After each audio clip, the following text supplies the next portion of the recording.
All right. What do you know? We're here doing a little Sunday night astrology, little Sunday night show on Sunday Night AstroLive. I have a new microphone, and I'd love to get some positive feedback, hopefully, around how it sounds because I haven't done any playback on it whatsoever. And it's got all these different mic gains right here dialed in. So I'm just trying to get a better sound here. And hopefully, it's worth the money. And along with that, of course, you can't see it, but I had to get a new media stand, also known as a computer desk, so that this microphone could attach itself with the little, extendo arm. Because the last one I had, I couldn't do it. So anyway, new mic, new desk, and well, a new month. We're about to head into Pisces, aren't we? We're going to talk a little bit about Pisces tonight. Not going to do like a really long show because, um, for anybody who is normally I wouldn't share this, but a lot of you have met my mother actually. So she is still in the hospital, and I wouldn't say she's doing great. So I'm going to go at some point tonight to hang out with her for a bit. So we're not going to do a really, really long show, but we're going to get one in here for the books because there's some things I've been thinking about and kind of bouncing around in my head. It's sort of like you start looking at one thing, right, and kind of going down this one path, and then you, for lack of a better term, I'll use the word mine because that's a phrase that'll come up tonight. Like mining a path. I'm like, okay, I'm mining this path right now. And then all of a sudden something comes in from the side and then sort of clicks into the thing that you're looking at. And you go, wow, isn't this interesting? These two things, which I never thought may have been connected, might actually be connected. So that's what tonight's show is about for the most part. We'll look at the chart of the moment. We get kind of an update on where we are astrologically. But really, we're going to talk about Pisces tonight. And so I'm just trying to, I'm like, okay, so when did the Piscean age begin? Like, did it begin, concurrently with the death of Christ, sacrifice, scapegoat, redeemer, uh, um, energetic overlay, pathway to God, heaven, right? Did it begin then? Um, or did it begin during a different time? And even when we deal with time, can we trust the time that we're given? Because there's a lot of people that are playing with this 1,000 year, like this 1,000 years just goes away in the calendar, and they call it so well we're gonna call it the Dark Ages, and then we'll just crank it back up again. So that's a whole other side of this story. And what I really wanted to focus on tonight with Pisces and this idea of the Piscean age is really about two eras, and they're both much more closer chronologically to where we are in so-called linear time. So I'm going to get into that. And again, some of this is just things that I'm bolting together and feeling around for a fit. It kind of feels like a fit, I got to tell you. And along the way, you're going to learn a little bit about American history and the history of oil in this country, which coincides to what I'm talking about, or coincides with what I'm talking about. So that's where we're going to go tonight. We're going to get into some Pisces. It's going to be the first of probably 4 weeks now. We'll focus on the sign, and of course personalities in the sign, and just historically, where we are. I mean, because we're leaving this age, right? Like in as much as it begins, in my estimation, with, in a lot of ways, the discovery of oil in this country. Like, they don't discover oil in the Middle East until after they discover oil here in the United States. And when we think of Pisces, we think of things like, well, oil, petroleum, gas. That's all part of the Piscean makeup, right? We also talk about water, of course, drugs, inspiration, illusion, delusion, deception. Of course, there's some institutional things that we'll talk about tonight. But really, we're going to be looking at Pisces as it relates to oil and petroleum products. Because right now, as Pluto has moved into Aquarius, there was a concerted effort to move us out of gas, to move us out of petroleum, because theoretically, Aquarius is the electrical age, and everything is about currency and energy and circuits and transmitters and uh, to some degree inverters and solar, right? It's kind of like, natural gas is bad, electricity is good. Get rid of your petroleum based car. That's bad. It's time to get an electric car so you can just boost your electric car anytime you want. And everything is going to be literally on the grid, right?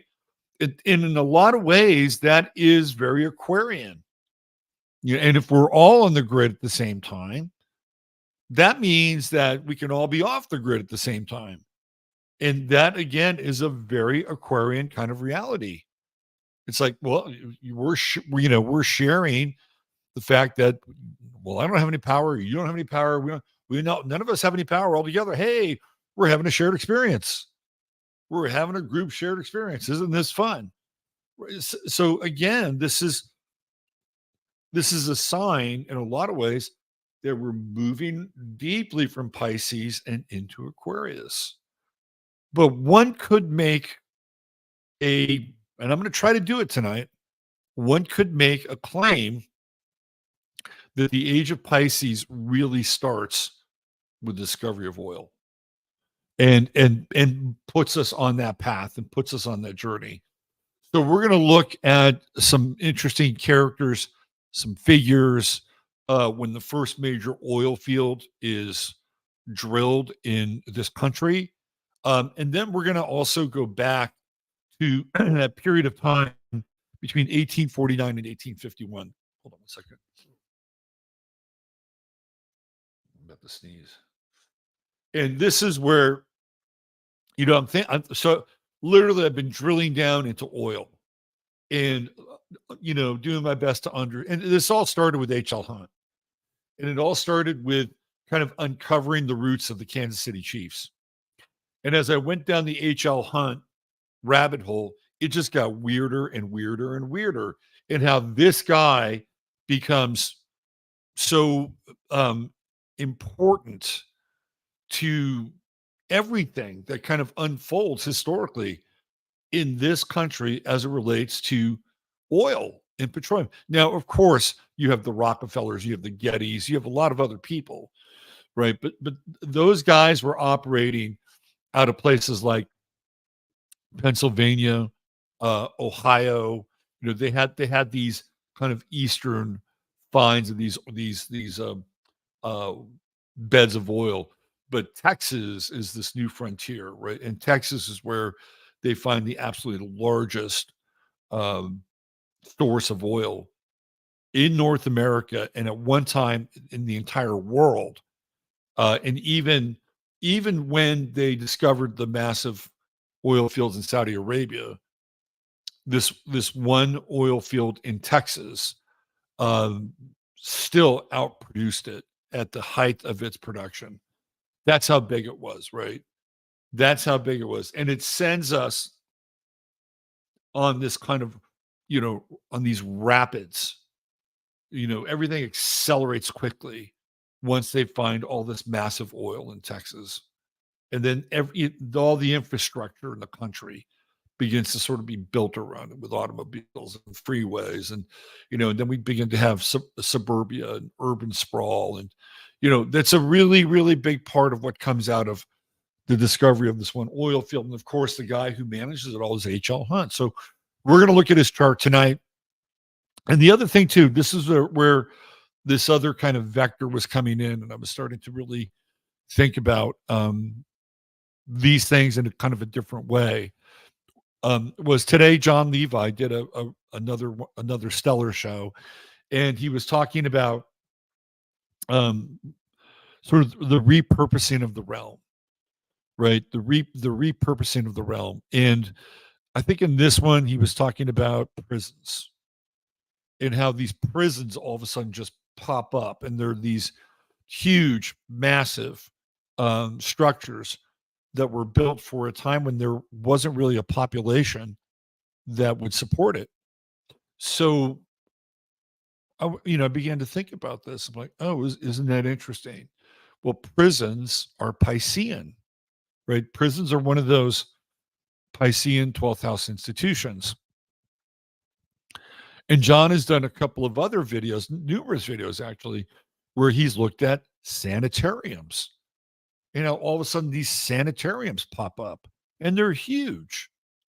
They're massive. Like again, why would you have these sanitariums pop up for a population that was like incredibly small? Were they expecting like all of a sudden a rush of people to show up and lose their minds?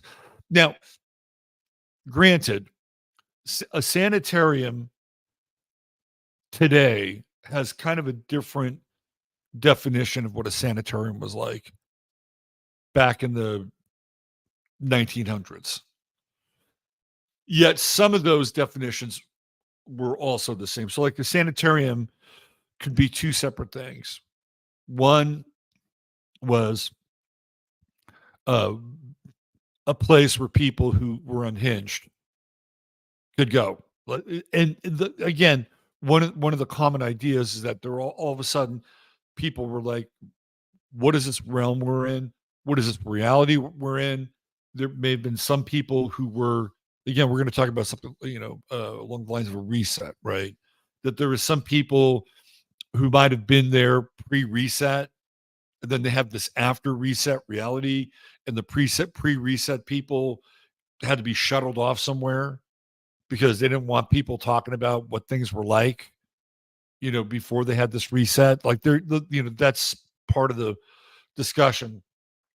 Another definition of the sanitarium at that time was a place where you could go to get healthy and you could go get treatments. Like the sanitarium was a place where you could regain your sanity. Like if you were too stressed out and you had too much going on, you would check into a sanitarium, and it would be the equivalent of a modern day kind of health spa, right? But, like a big hotel. So both of those things kind of existed as definitions of sanitariums. And again, they're really Piscean. And then the other thing, and this is, I don't know when John actually did this one, but he maybe about 9 months ago, he started looking at breweries. And all of a sudden, there are all these breweries that are popping up all over the place, and they're enormous. Again, for the population that theoretically that these breweries, were to serve, they were much bigger than the population on hand. And then I thought about it again. I thought, well, a brewery is a very Piscean place, right? You're fermenting, you're brewing alcohol, between Scorpio and Pisces, fits in that realm. And eventually, if you go to a nightclub or one of these sort of darkened places, right? To me, those are very 12th house kinds of establishments. Not everybody's going there, right? Not everybody goes there. It's like, okay, well, there you go. So there were these interesting kind of things that popped up around this idea that whatever these things were, they became repurposed in the sort of the structural institutions that they became aligned with were Piscean. And I thought, well, this is interesting. What is going on here? And then I thought to myself, well, maybe there was, and again, if you go down the Tartarian rabbit hole, that prior to what happens in 1849 in the early 1900s, that there's this idea that there's a whole different energy system and an energy grid that was in place prior to all of this, right? So this is where we get this idea of the mud flood and these buildings that are sunken. And again, even something like the mud flood tends to be very Piscean in a lot of ways. And there's liquefaction, and then they're digging stuff out of this sort of submerged kind of primordial goo, right? That hardens. And so even that is kind of Piscean, but there seemed to have been something prior to that time, and the way that it was all wired up was decidedly different than what comes after that. Now, maybe steam is involved, maybe radium is involved, maybe red mercury is involved, right? But it's different than what happens later. And then not long after that, we have the discovery of petroleum. And then once that happens, we're off on a completely different vector. And one could say again that could be the beginning of the Piscean age, is this whole discovery and love affair with oil and petroleum. I'm just throwing it out there because it's an interesting way to look at it. So we're going to get into some of that tonight, and I've already gotten into a lot of it. All right, let's see who's here. Let's see, who do we have? We got a nice little crew here, about 248 right now. Let's see. Let's roll it back from the top. There's my man DJ MC. What's going on? Michael Catherine K, you made it ahead of time. Well, I was late, so we met somewhere in the middle. Flat Earth Hippie, what's going on? FEH. Sarah Matheson checking in, saying hello from the UK. Well, hello back to you. Sarah Veronica's Barn is here. Hey, Veronica. Good to see you. CC Jones. Fantastic. Astro in Motion. Who else do we have? Let's see. Susie, born in Fontana. What's happening, Susie? Good to see you. Let's see. Who else do we have? Moonsprouts. What's happening, Moonsprout? Lots of good hellos in chat tonight. Kabuki Theater, my man Bo. What's happening? Super Sunday night to all. May everyone be at peace and we all have an enjoyable time together with Robert. Thank you. I like that. EU farmers look like they might be winning the truckers when truckers taking on New York. I just saw, I don't know if you guys follow this guy, John Williams. He does a lot of like housing forecasts and financial stuff. I think he's pretty good. He also kind of goes into dark places, and he brought up the trucker strike in New York.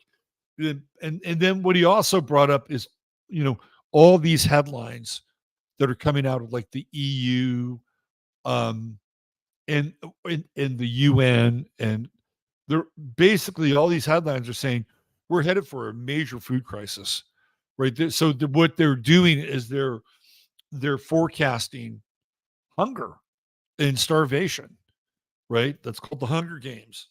And I really do hope that the farmers in Europe can turn. So the problem with these guys with the World Economic Forum and the EU, who make all the policy, just like any other human, they're slippery. They're slippery eels, and they can promise and say one thing, and then 6 months later, a year later, 2 years later, well, we had a little provision in our agreement, and of course, the time has passed where the provision can be renewed, and all of a sudden now we've got to go back to our original plan, and thank you very much.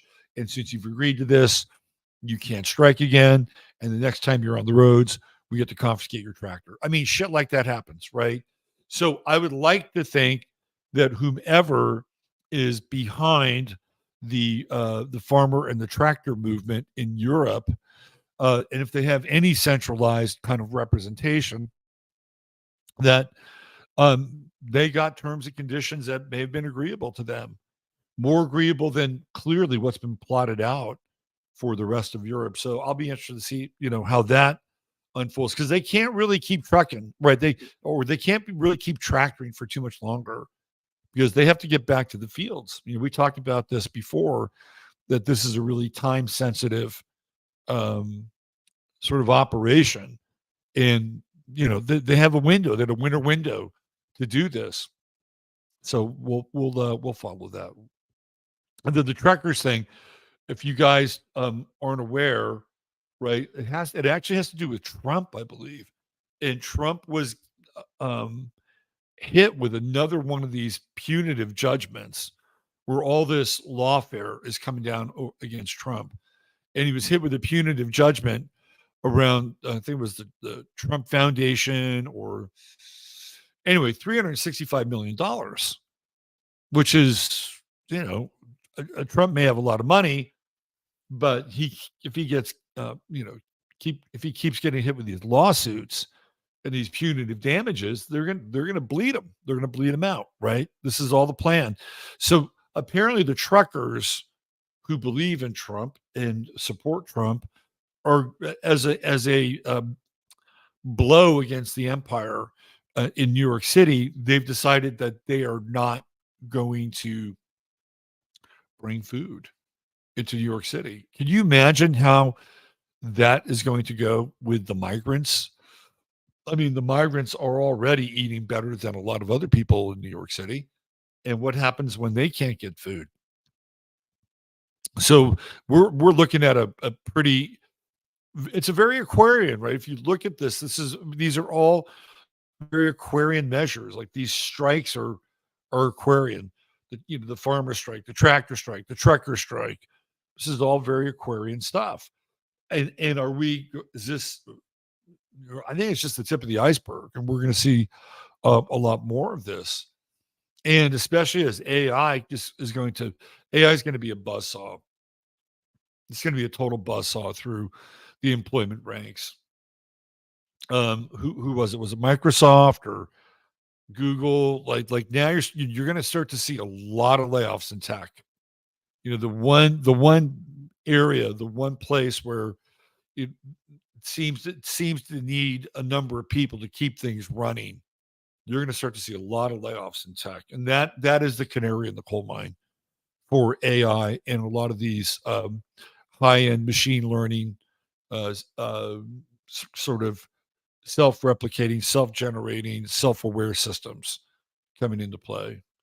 All right, let's see who else do we have here. 5DRG, what's happening with you? The Cheeky Monkey. We got a Cheeky Monkey sighting on Friday night. We have Cheeky Monkey and Bodhicitta right next to each other. There she is, the lovely and talented one, Dr. Joan S. Dory McLean, present and accounted for. Melissa Stanton. What's going on, Melissa? Let's see, who else do we have here? Da, da, da, da, da. Da, da, da, da, da. Ready to rock and roll. How's the audio? I gotta scroll down. How's the audio? Is the audio okay? Is it good? Dave Sullivan, what's happening? I am so close to 14,000. I know. I know. I can smell it. Glemma Spank, what's happening, Glemma? Hello, back to you. Shirley, I got your email, and I'm going to return your email. A timely resend. Moira NYC. Moira, I hope you are doing okay in the Big Apple. Speaking of Big Sky is here, checking in. Lynette Jardine, Mad Maxine, she's with us. Who else do we have? Sandra Shaw and my man Thor at the door. What's going on, Steve? Good to see you. Kelly and the kids are here. Oh, I froze again. Uh, uh.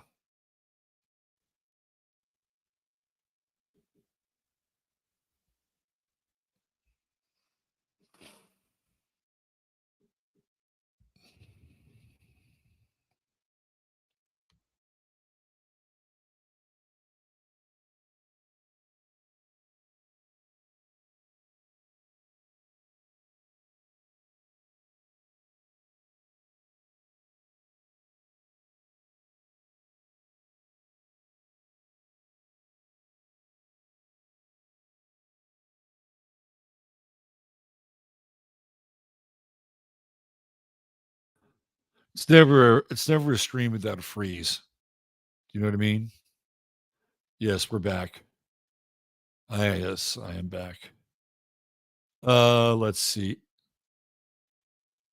Vox Clementis, AI and all their super stuff is systemic of man's inability to fight back against inhuman and anti-human progress. That comment is worth a little post there. I agree. I think it's an interesting. It's not just our inability to fight back against inhuman and anti-human progress, although that's a huge part of it. I think a lot of it has to do with the fact that through social engineering, that they've just been dehumanizing us. It's almost as if there's this, you know, energetic kind of suck, right? Let's dehumanize people. Let's dehumanize them. Let's take that energy over here. And then let's move that energy over here and let's humanize AI. Yeah, isn't that how it works? Yeah. So as people descend and de-evolve into more dehumanizing behavior, is it any shock or consequence that on the other side of the ledger sheet, it becomes more human-like? So Vox Clementis, thank you for that comment. Cienzup made it here. So did Brandy Herrera and Janet Terry. Let's see what Janet Terry has to say about AI.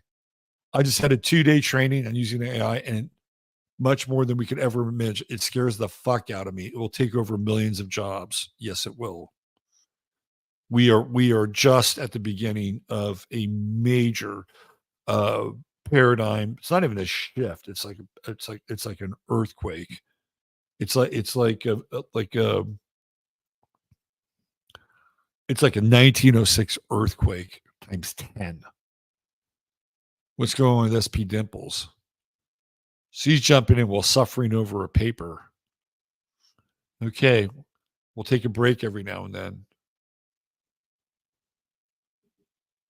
Did anyone else think it was strange of Trump to speak at SpeakerCon? He's got his own fucking line of sneakers, right? He's got a sneaker brand now. I think Trump was trying to hit the hip hop market. All the hip hop guys are now coming over to Trump again. They're all there back in the 90s. They all love Trump. I mean, ostentatious displays of power and wealth. He was their guy. He was totally their guy. And now they're coming back again. So I think the sneaker brand is maybe, but who knows? Maybe I'll overplay it. Let's see. Steve's here. What's going on, Steve? Yo, back. Sounding good. All right. That's what I needed to hear that.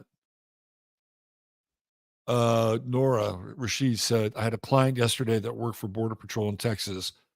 Told me that the Biden admin don't let them do their job, strict their borders. They're just letting them flood in. That is also corroborated by Dr. Joan, who actually has a patient who works for the Border Patrol. Exact same thing. So you've got two people, two separate sources, both confirming the same thing. There you go. Where's Al Dog when we need him? Right, to cover the last few minutes. He'll be here tomorrow. We're going to do some serious sports. We're going to do some stuff with hockey.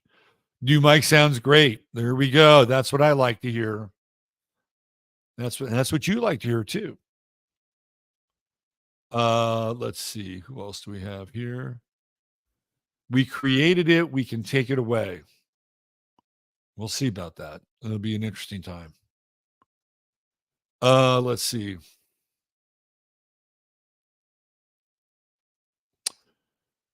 It's actually quite confusing to me how this is being a monster that influences everyone else's life, or does it not even affect you? Well, it's to be seen, right? It is to be seen.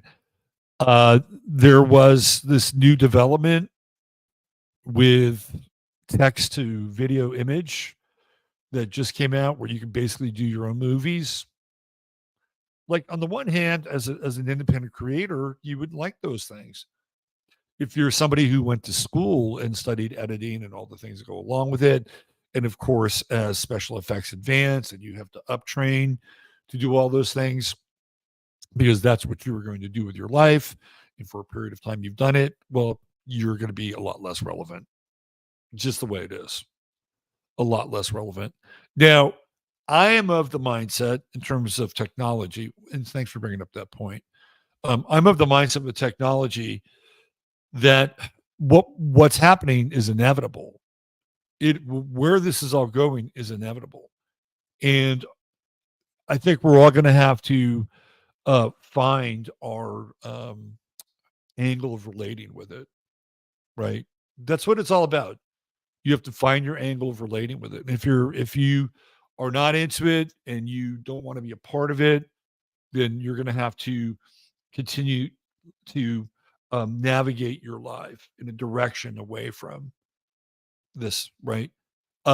If you figure out that maybe there's some touch points in there that you can use for your own life, that maybe, for instance, this image behind me, I cooked it up on an AI image thing.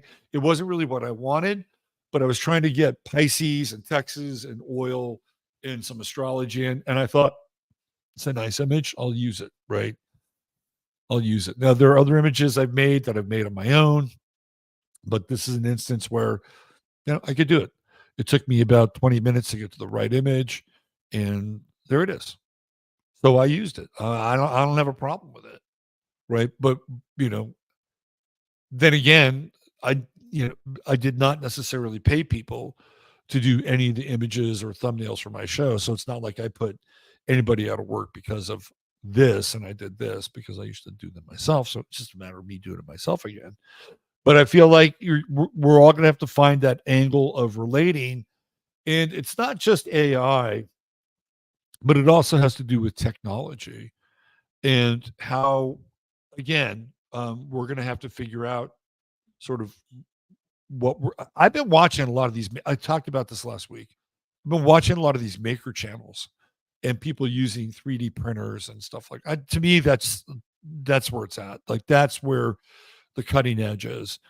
And if you can somehow marry like 3D printers and AI as an apprentice and other things that as a result of a process you can stay kind of on top of and become much more efficient and create things that it would take, I don't know, 5 or 6 other people to create together, and maybe it's 1 or 2 people.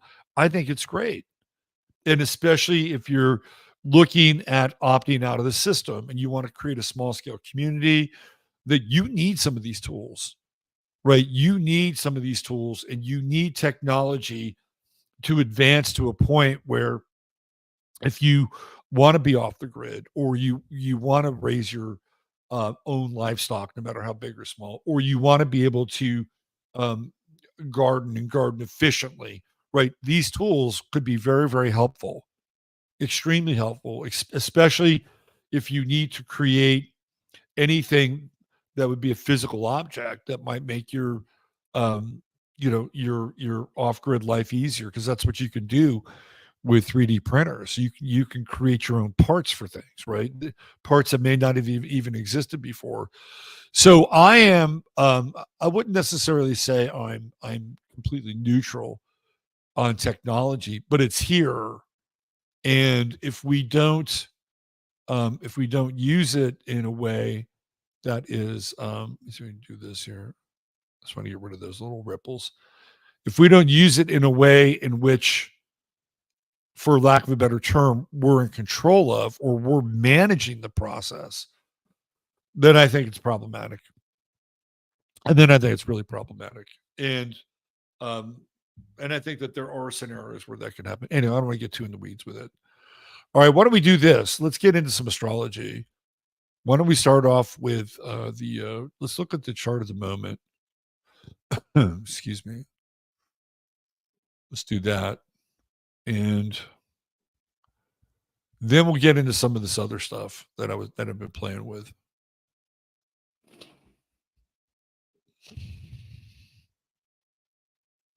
Okay. What is that?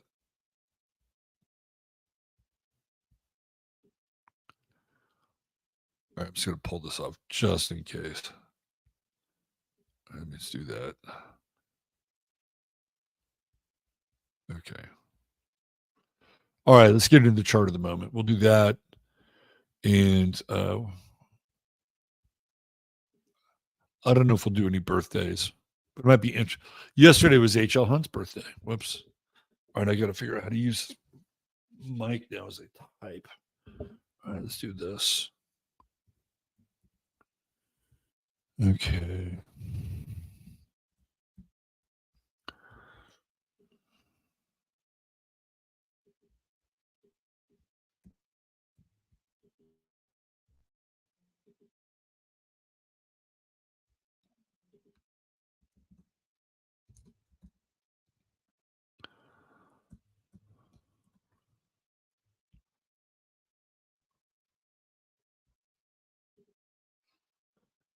Okay. Here we go. This is totally fitting. This is a fitting chart of the moment. I got to do this. Yes. It's the last day of Aquarius.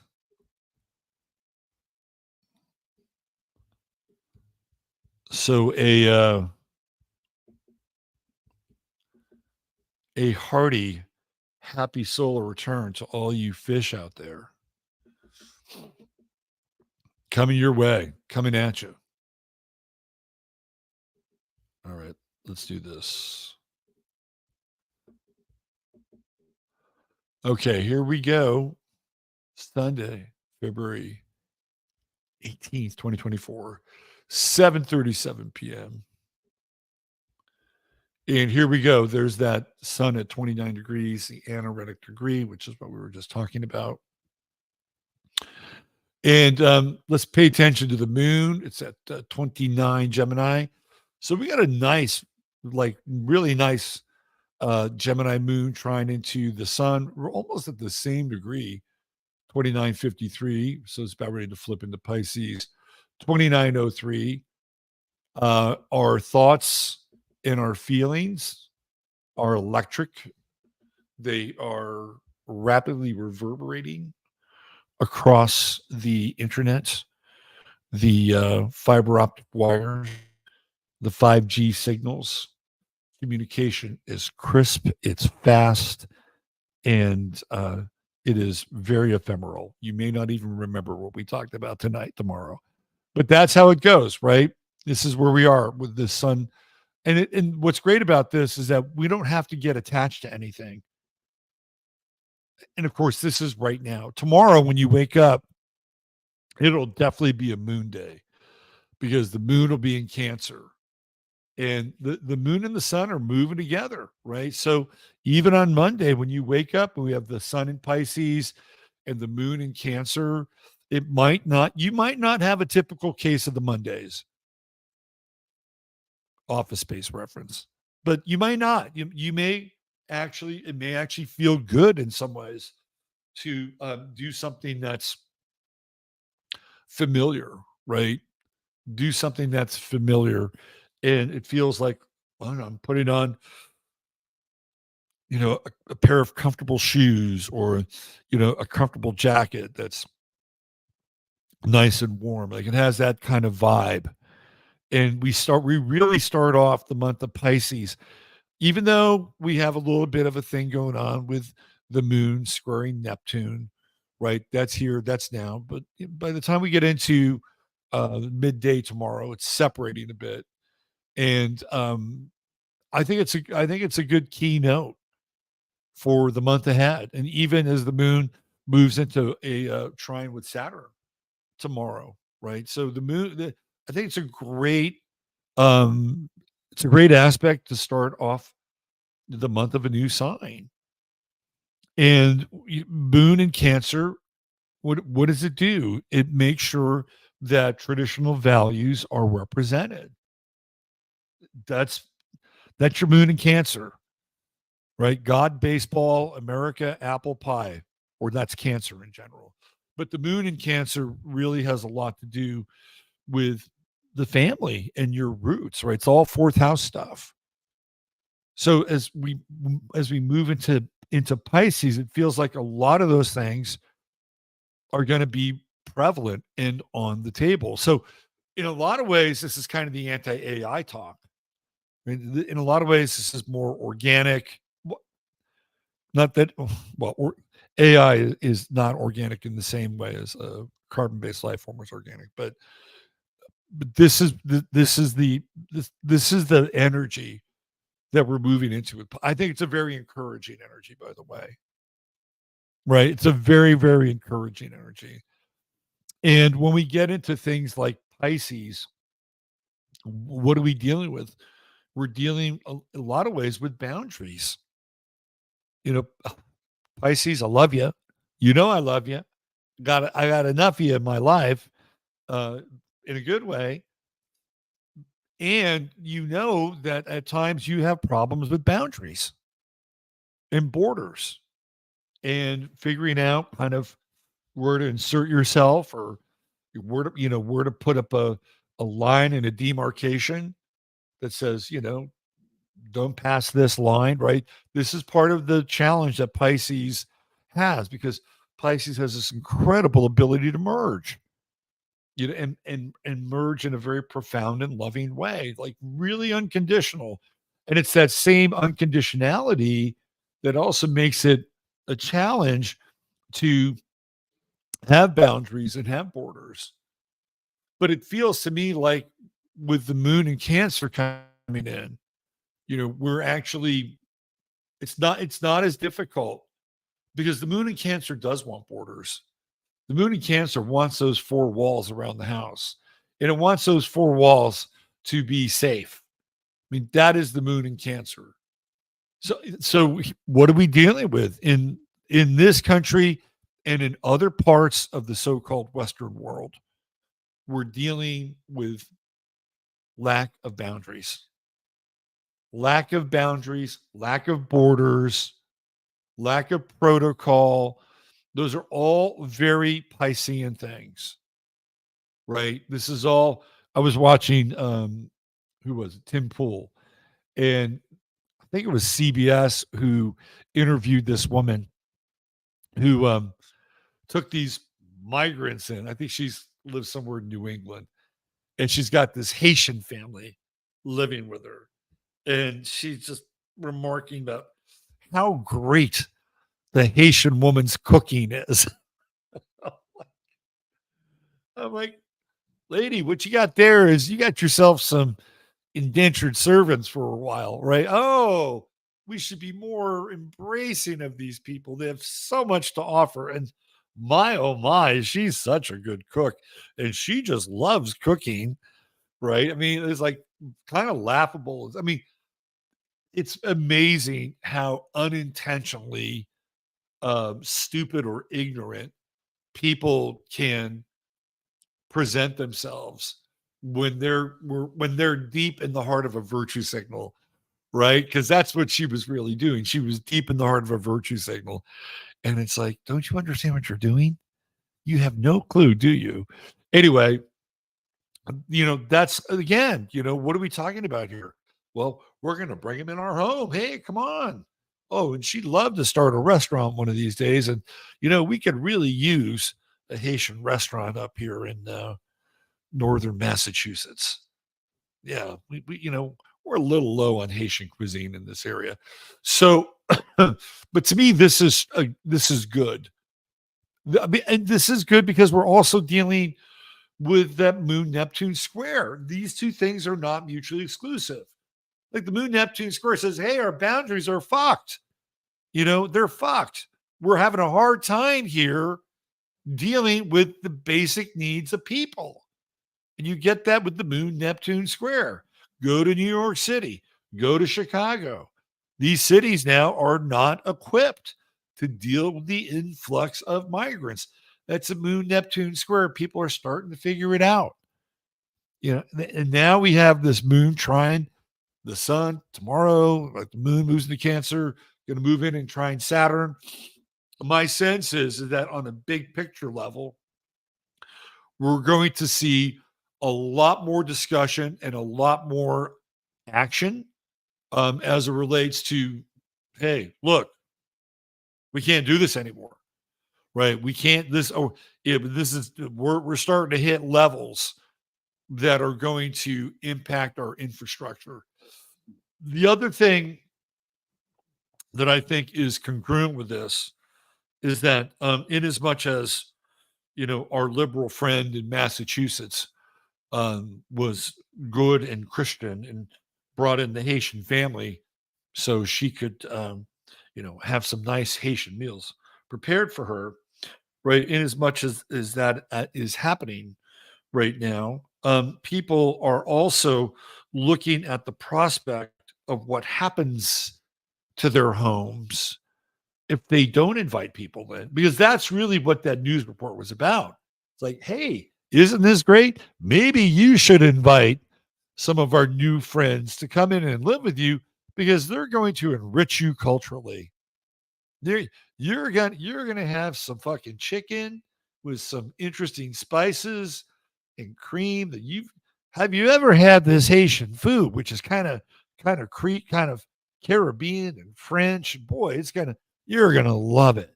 You're just gonna love it. Bring them on in, right? I mean, that's really what they're saying. And that's the plan. That's really the plan. They're signaling and broadcasting what they want people to do. Open up your homes. Hey, it's the American way. Jesus would open up his home. Did you see that commercial on the Super Bowl where it was like, "Oh yeah, we're going to wash everybody's feet." And there was really a very like pointed message behind all of that, which a lot of Christians, they themselves didn't really quite agree with. Right. So, but this is again, we're dealing with a lot of this Piscean stuff, and Saturn in Pisces says, "Oh, you're a Christian. Well, good. Well, let's put it to work here. Show us how Christian you really are. Yeah, open up your home. That's it. Isn't that what Jesus? Saturn in Pisces. If you're not doing that, then the people who set the bar theoretically in that world will clearly suggest that so that you can somehow conform to the deepest needs of your faith, right? So that's part of the center. But I feel like people are starting to get the message. They're starting to get the message. And I think you're going to see people really, again, we're talking about, well, just keep your eyes on this now for the next 48 hours.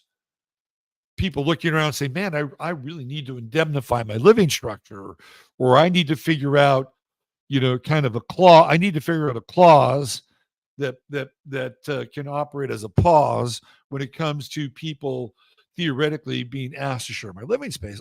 This is coming. And so the next 48 hours, you're going to hear more about this. It's going to be more in the space, right? And again, with that Moon Neptune square, why would you want to be so selfish with your? Oh, you know what you are? You're just another colonialist. You're just another colonial. You need to be an anti. I'm telling you, this is in the air right now.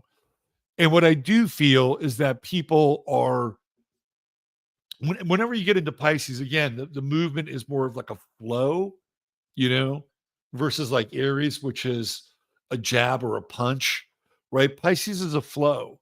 And so here today, tomorrow, the flow is moving towards um, embracing traditional values, and that they are not contrary or in opposition with one's faith, feelings, or upbringing, because that's a guilt trip.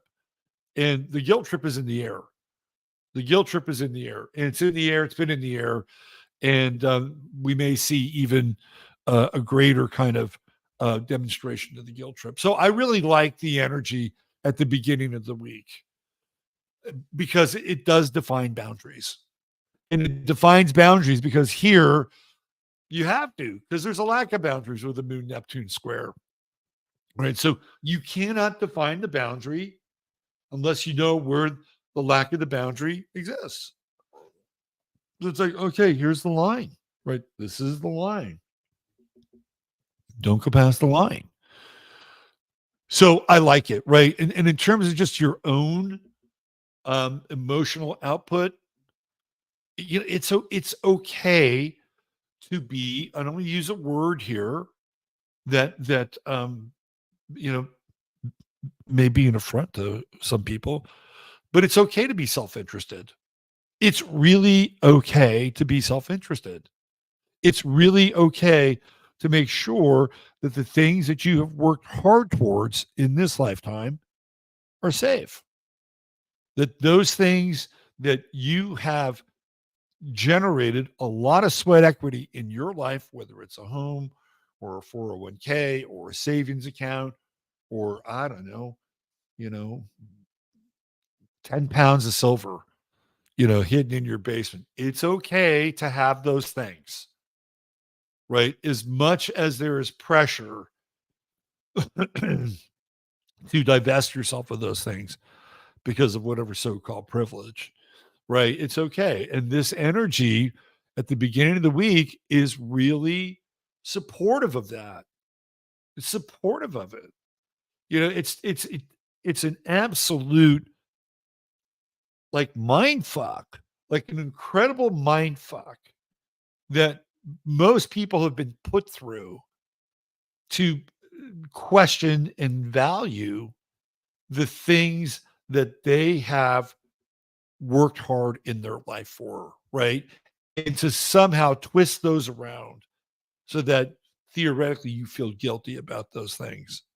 It's an incredible mind fuck, right? And so here we have at the beginning of the week an energy that's very supportive to embracing those values.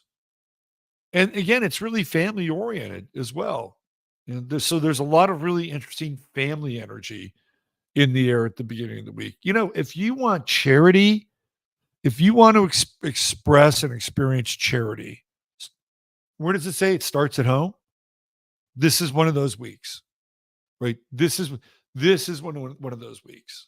And I doubt that anybody who's like that woman in Massachusetts who brought in the Haitian family to theoretically cook her food and who knows what else. I don't think that they're probably going to hear this stream. But if they did, I would say charity begins at home. Right? Look around you. Look around you. Right. And what do I mean by home? It's not just the people that dwell within the four walls of your home, but it could also be people that live in your own town. Right? It's like I grew up here, live here, right? People wherever you live, hopefully. And that is part of your home. But that radius, that 10, 15, 20, 25-mile radius, right? That's part of your home as well. Charity starts at home. The people that you have daily concourse with. That's another version of this. So instead of sending our money to foreign countries for proxy wars, maybe the message will come through that kind of expenditure and that kind of charity should be rerouted to come right back home. It's amazing. It's amazing what'll happen is that they'll fight these things in DC, but there's never ever a coalition, or there's never really any representation of the least represented special interest group, and that'd be Middle America. Yeah, I know there's some conservatives and fight the good fight, whatever. But Middle America and middle class America is being crushed right now. Absolutely crushed in terms of inflation. You have these corporations now, they're just piggybacking on fucking inflation. That's all they're doing. Oh yeah. That's supposed to be inflation, isn't it? Yeah. But let's add about 15 more cents onto that product. What do you say? Yeah, let's do that. They won't notice it. Everything's inflationary. It happens. right? It's like it starts off as a rumor and then it becomes a reality. And you get enough of these corporations, all that in 10, 15, 25, 35s here and there. And the next thing you know, on top of inflation, all this shit's really expensive. But nobody's really talking about that in a meaningful way. Oh no, we have to continue to fight Vladimir Putin. And oh yeah, we have to continue to make sure the scourge of Gaza is completely eviscerated and incinerated and never appears again. Right? That's really what the fucking conversation's been about, money wise. All right. So again, with the moon here, how do you economize? How do you economize? That's the other part of it. Okay. Well, what do I need to do?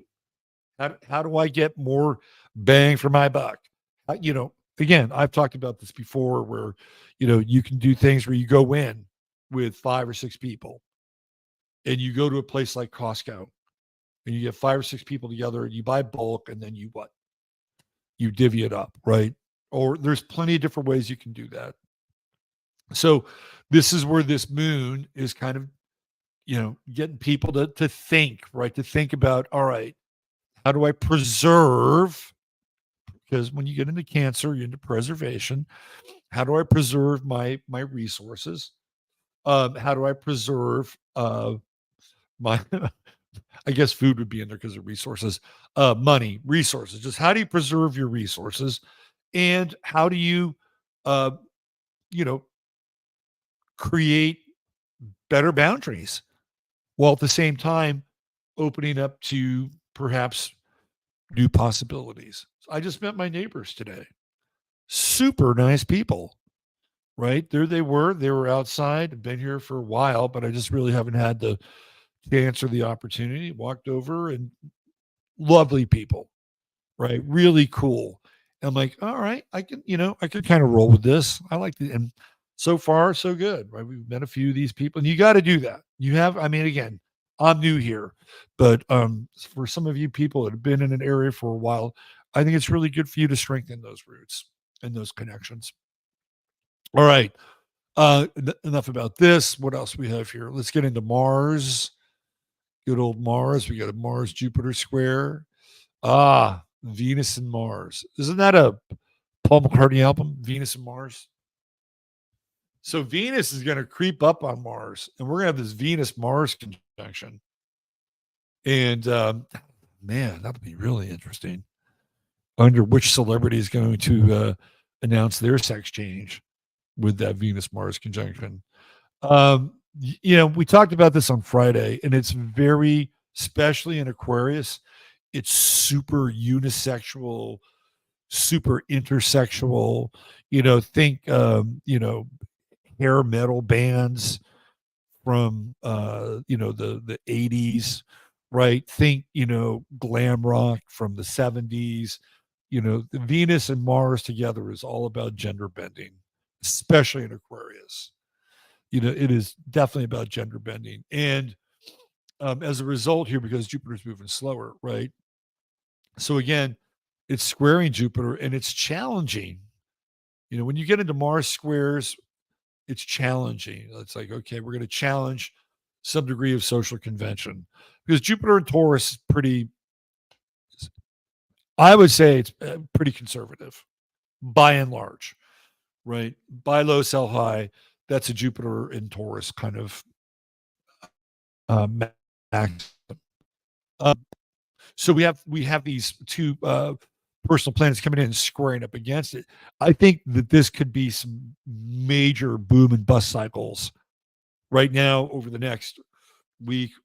Stock market, crypto, big boom bust cycles here, right? Because you're dealing with the digital world with Aquarius, Venus's resources, Mars is uber aggressive. I would not be surprised if you see somebody make a really big play in either the market or in the Bitcoin, but not Bitcoin, but crypto space, and maybe lose their ass. And could it have a ripple effect? Quite possibly, right? Because this is the gambler square. Anytime you get into a square with Jupiter, you're in gambling mode. You're like, okay, let's go. Let's go for it. And it's not always a bad thing. If it's informed, like we have this nice little Saturn Jupiter sextile going on. If you've done your homework and you've got as many angles covered as you possibly can, and you're ready to throw down. Oh, and if you wanted to have other people's money be a part of it, that's another thing with Venus and Mars. It's a big responsibility, but as we'll see a little bit later, when people kind of join up, it's been pretty profitable for them, but not for everybody involved.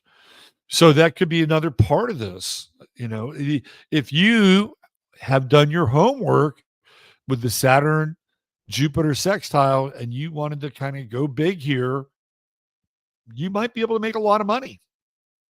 This could be an energy that would be high risk, high reward, but I would only suggest that if you've done your groundwork, which is what Saturn and the sextile with Jupiter would be like paying off, right? It's like, I've done all this legwork, and now, I'm pushing my chips in. And I think it could be very profitable if you go down that path. I mean, even if you look at the sun here, it's like over the next few days, the sun moves into a sextile with Jupiter, right? So so Jupiter favors risk and reward. Jupiter favors fortune. Fortune favors the bold. And we're clearly in a time where I think you're going to see people make some very big moves on whatever markets or platforms we're looking at. And some of them might do well, and some of them may fall absolutely flat on their face. And even the most informed people, there's still a margin of error. There's still the variable that can come in and say, oh, shit, I didn't see that coming. Happens. But I think that the scenario where you're informed is going to be much better if you go and make a high risk kind of bid on something. So keep that in mind in your own life. And I think, again, we'll tend to see some of this kind of out there in the world at large. Venus-Pluto conjunction. So we are talking about resources. We're talking about money. We're talking about contracts. And I wonder if that's going to also enter into the marketplace, right? Like, what kind of contracts are we going to be hit with on Monday? So when there's mass layoffs, those are contracts. You know what that is? That's called the end of a contract. So keep your eye on the layoff sector tomorrow as well. The weird thing about the world is that even in times when people are not as abundant as they may have been in prior times, maybe the last few years, there are people making money. Make no mistake about it. There are people making money all the time, no matter what the conditions are. And, does it mean that you have to be part of a multi-millionaire club in order to do that? Not necessarily.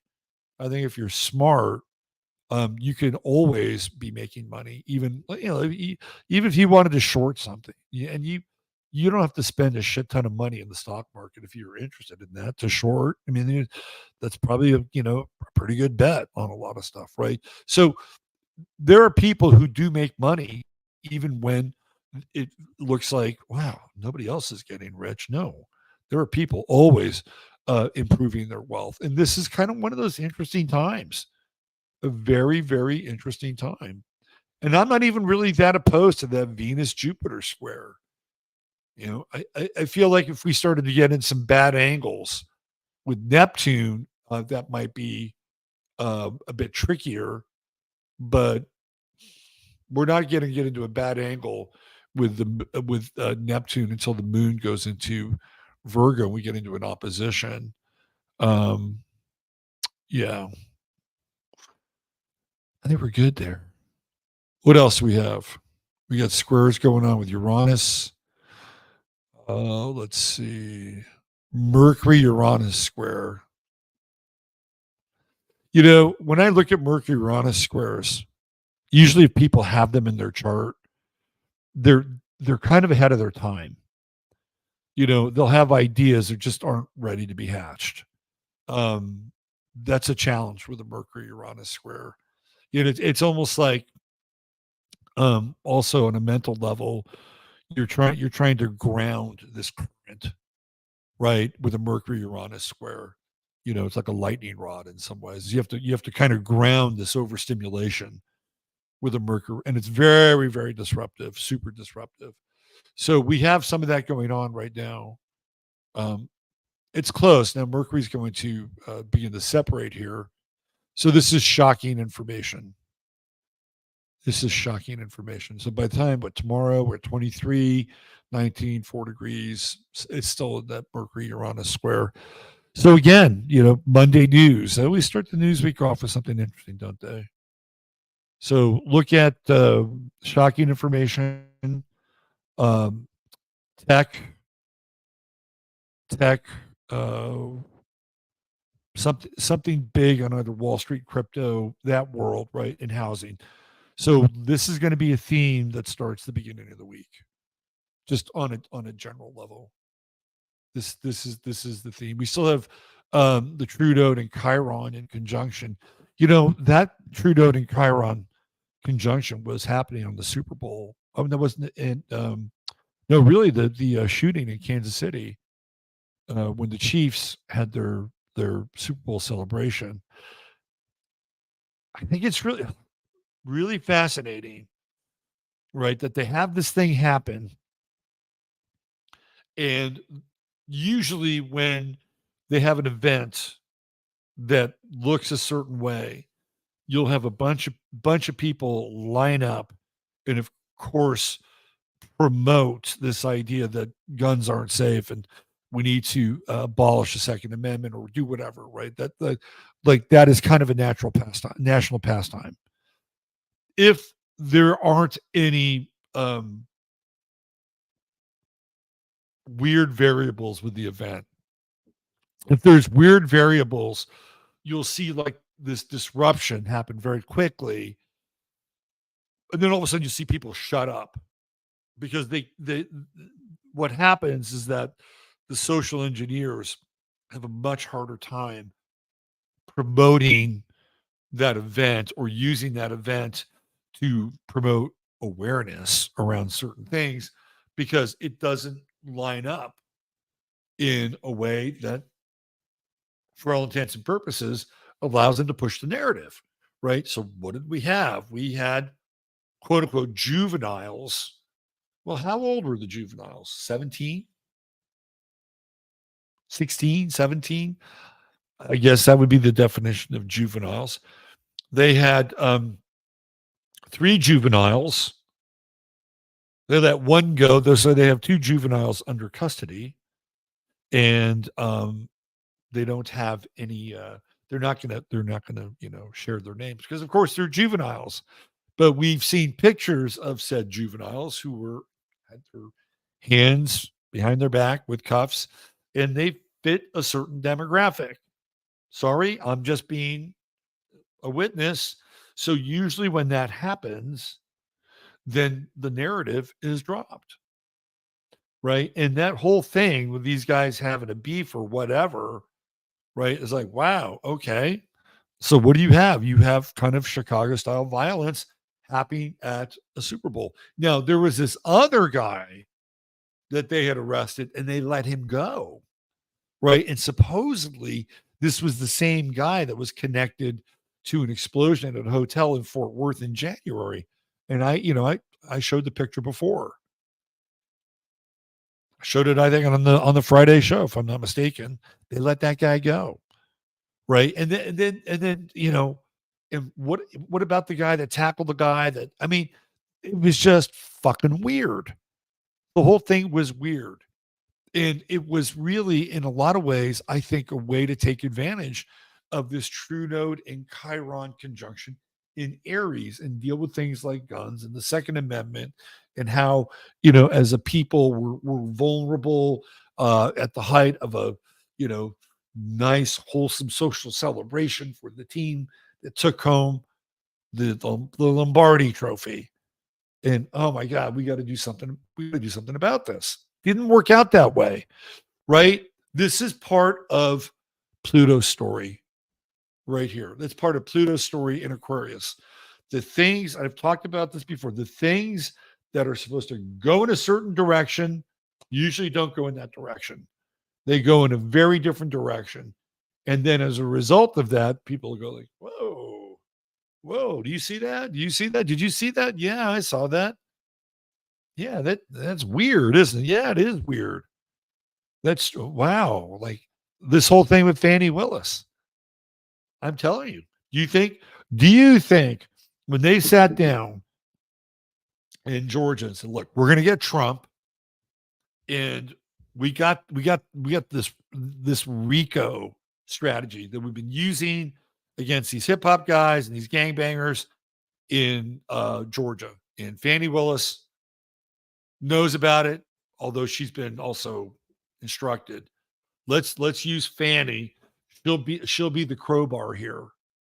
She'll be the crowbar. We got all this RICO stuff. We got this thing kind of planned out.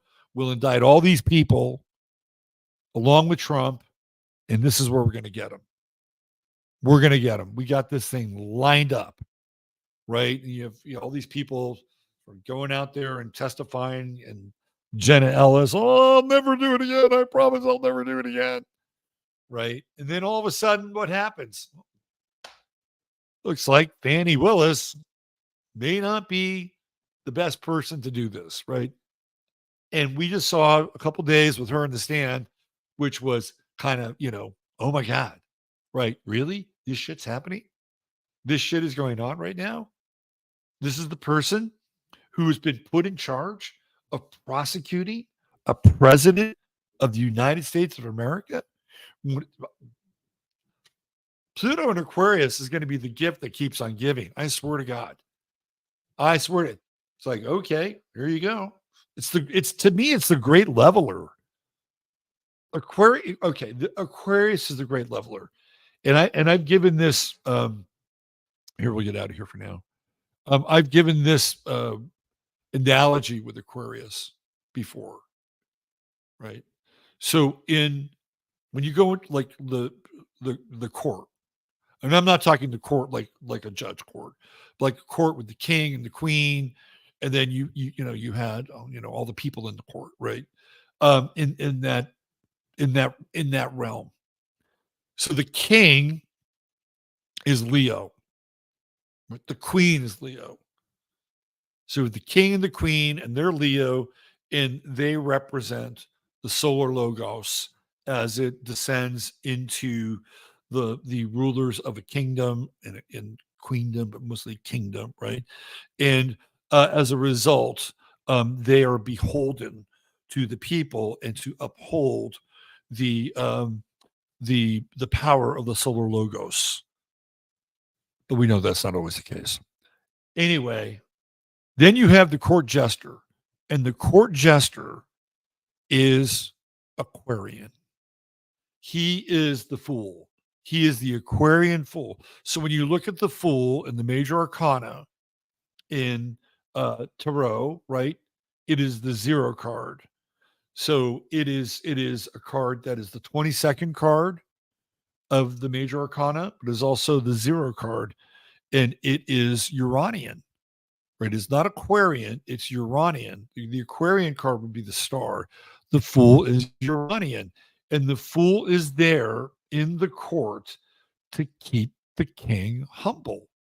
The fool is disruptive, right? That's the role of the fool. We did Chris Farley's chart last week, who's an Aquarian, and he totally played the role of a fool. Big fool, right? John Belushi, another Aquarian, this is what Aquarius does. It upsets the apple cart. It's disruptive. It's supposed to get the king to laugh at himself and not take himself so seriously. And it was part of the function of the court to have the fool. It was just like, oh, fool, do some tricks and please tell some funny stories and entertain us. I mean, that was part of it, but also part of his job was to poke the king a little bit. And, people would laugh, right? and then the king, would try to roll with it or say something funny, and eventually might run across the dining room table with his you know turkey leg in his hand, try to hit the fool. And of course, everybody else would laugh, right? And the fool would make funny faces, and then they would all clap or whatever. I mean, that's kind of how the whole thing works, right? Well, that's where we are with Aquarius in general, right? This is where we are now. So we have all these so called people that are figureheads, people in power, et cetera, et cetera, et cetera. And what's going to happen to them? They're going to wind up looking like fools because that's the spirit of the time. Again, Aquarius is the jester, right? It's the fool. And whether or not somebody is directly involved in, undressing somebody and making them look like a fool, or it's just a byproduct of the moment or a byproduct of the event, that's what's going to happen.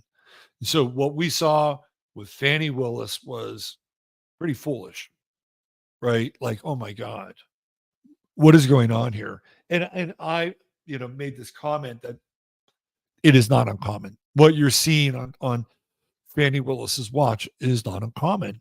You know where it all starts? Well, theoretically, it all starts with a guy by the name of Willie Brown in California. And Willie Brown decided that he had the hots for Kamala Harris.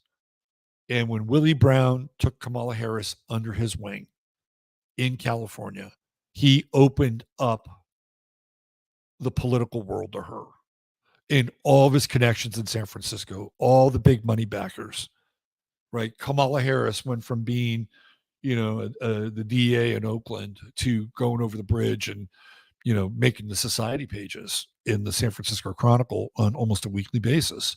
She would attend all these society functions, and they loved her because, she was unlike them, right? She did not share the same skin tone that most of the society types in Nob Hill and Pacific Heights. It was almost, it was almost like, it was almost like a virtue signal in a lot of ways. Oh, look, we have Kamala Harris. Isn't she beautiful? Oh, yes, and she's one of us. She's really one of us, right? And that's where it all started. It all started in a lot of ways with Kamala Harris and how Willie Brown just opened the doors and started to empower, quote unquote, empower her. And he created a bit of a Frankenstein monster, right? And that's kind of the model, that's kind of the model that we've been dealing with. And look, there are other versions of Frankenstein monsters. Just don't get me wrong. I could go down the political path and and just point out a lot of hypocrisy at every almost every version of a politician. You'll get the hypocritical kind of cliche or archetype of it, right? So not one group or individual is completely safe from the prying eyes of people who want to look into who they are, where they've been, and how they've become. Right. That said, we're witnessing something very important on a social level with this whole Fannie Willis thing. And again, it's all Aquarian. It's an Aquarian moment, right? They lined everything up. They get all the witnesses. And then they started to have to talk about her guy and the relationship with her guy. And her guy being the guy that would be the guy who I think probably knows a lot of the RICO stuff. And anyway, it's fascinating theater. And this is how it's going to go with Pluto and Aquarius. There's going to be a lot of unintentional humor along the way. All right, let's get into the subject matter for tonight. And this whole idea of the Piscean age as being a relatively new event. If we're basing the Piscean age on, again, oil, gas, all the things that we have used to power our vehicles, heat our homes, et cetera, et cetera, et cetera, and huge amounts of it. All that stuff is relatively new, really relatively new. Like 1930 is when they've, hold on one second. Excuse me. 1930. 1930 is when I think it's the Bradford well. I think it's Bradford 3, which is the biggest well, the biggest like find. Was it Daisy 3? Daisy 3. That when they discovered that, that was a game changer. And everything changes around it. I mean, everything.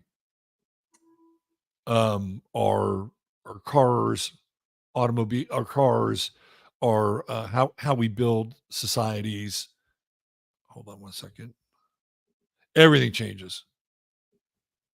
Everything changes. So I'll give you an example. Ray Kroc,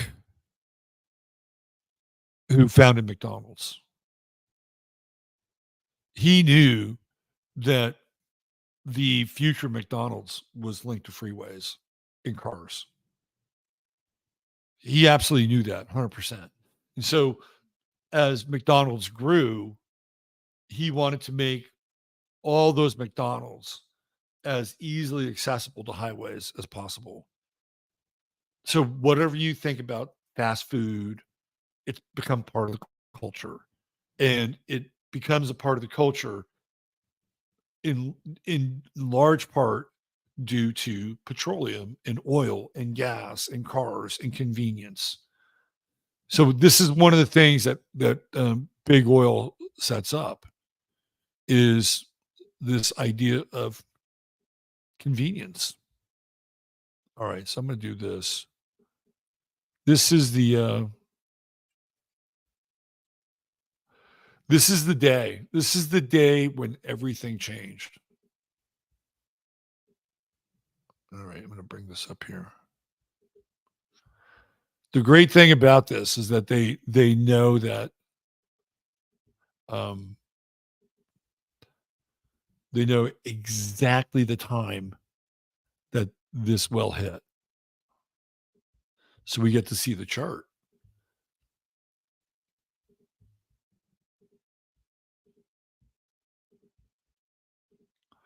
Okay, so this is 8 p.m.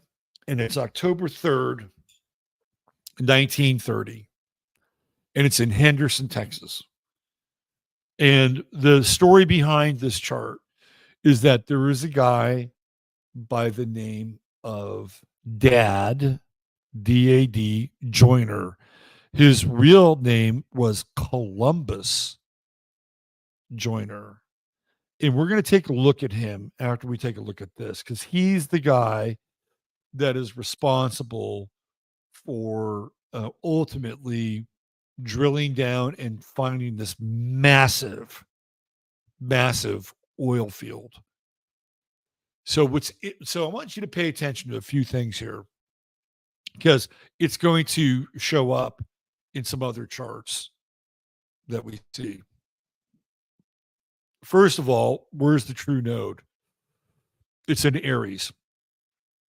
And what do we know about Aries? Aries is very self-directed.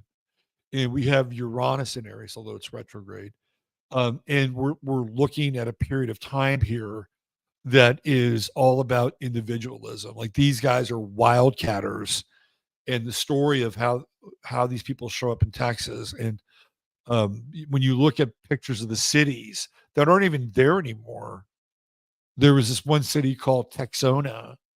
And it's like, it's not even there. I think it's like about, I don't know, 7 families that live in this. It was a planned community, a planned fucking petroleum community, right? This is what you were dealing with here. This was a very intense time in terms of like acceleration, explosion, growth. Explosion is a word that you would hear quite a bit when it comes to oil, right? And so here we are with Uranus in Aries, second decan. So it's in that Leo decan, which is all about kingmakers.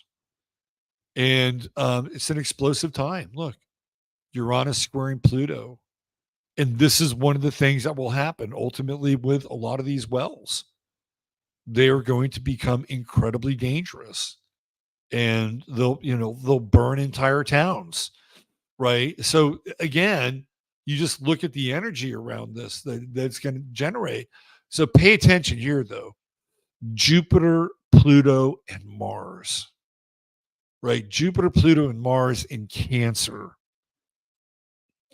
And that's a lot of fucking resources, right? Jupiter, Pluto just makes everything bigger. And Mars, Mars is really the drilling. Doesn't matter what sign it's the drilling. So we have that, right?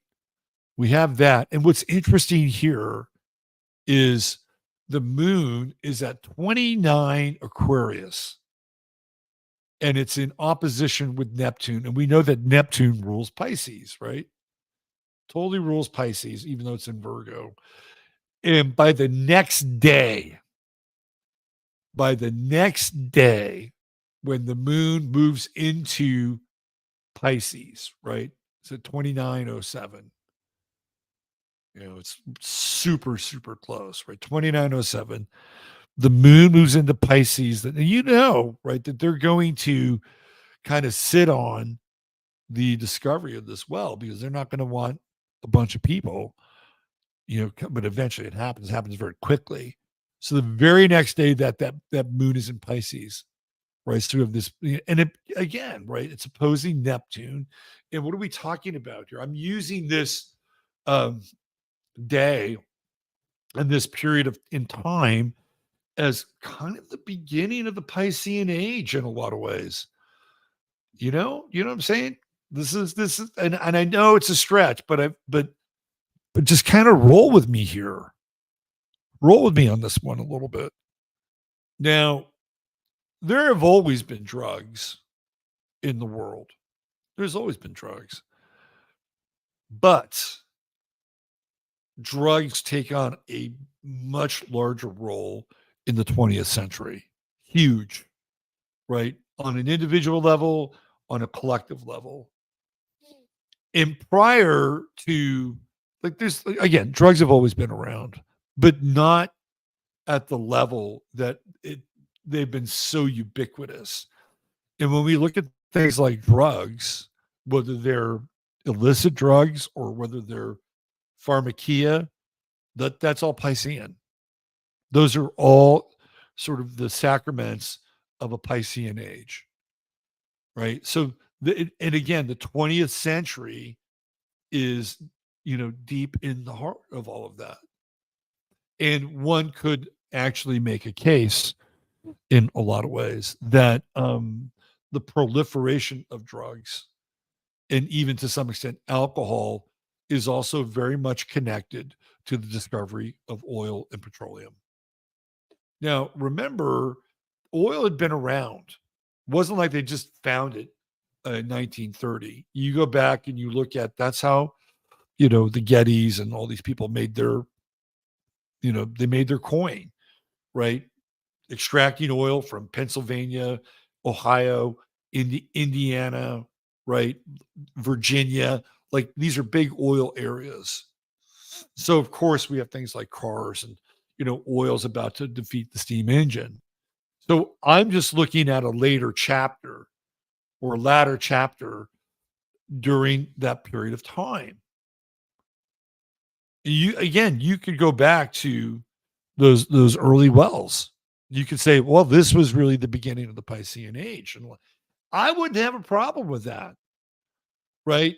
Because also, when you look at the development of things like shipping and trucks and all these other things that are going to um, be able to increase the volume of goods that are moved, it's a lot of it is dependent upon oil and petroleum.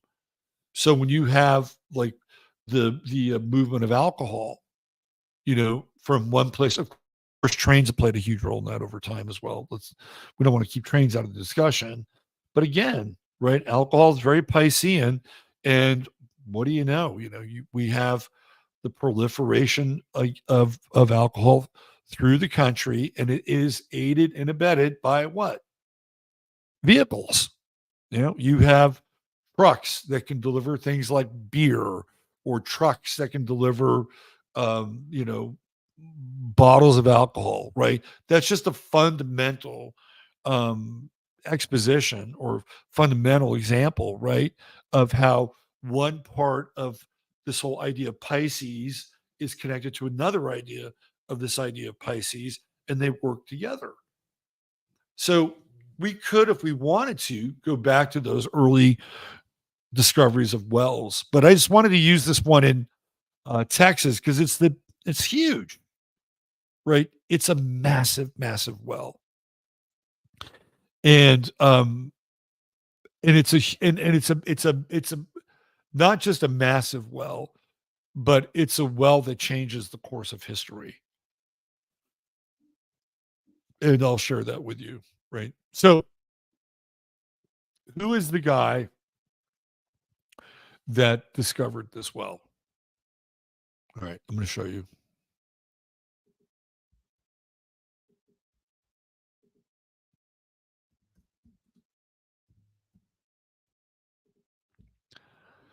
So his name is Dad Joyner.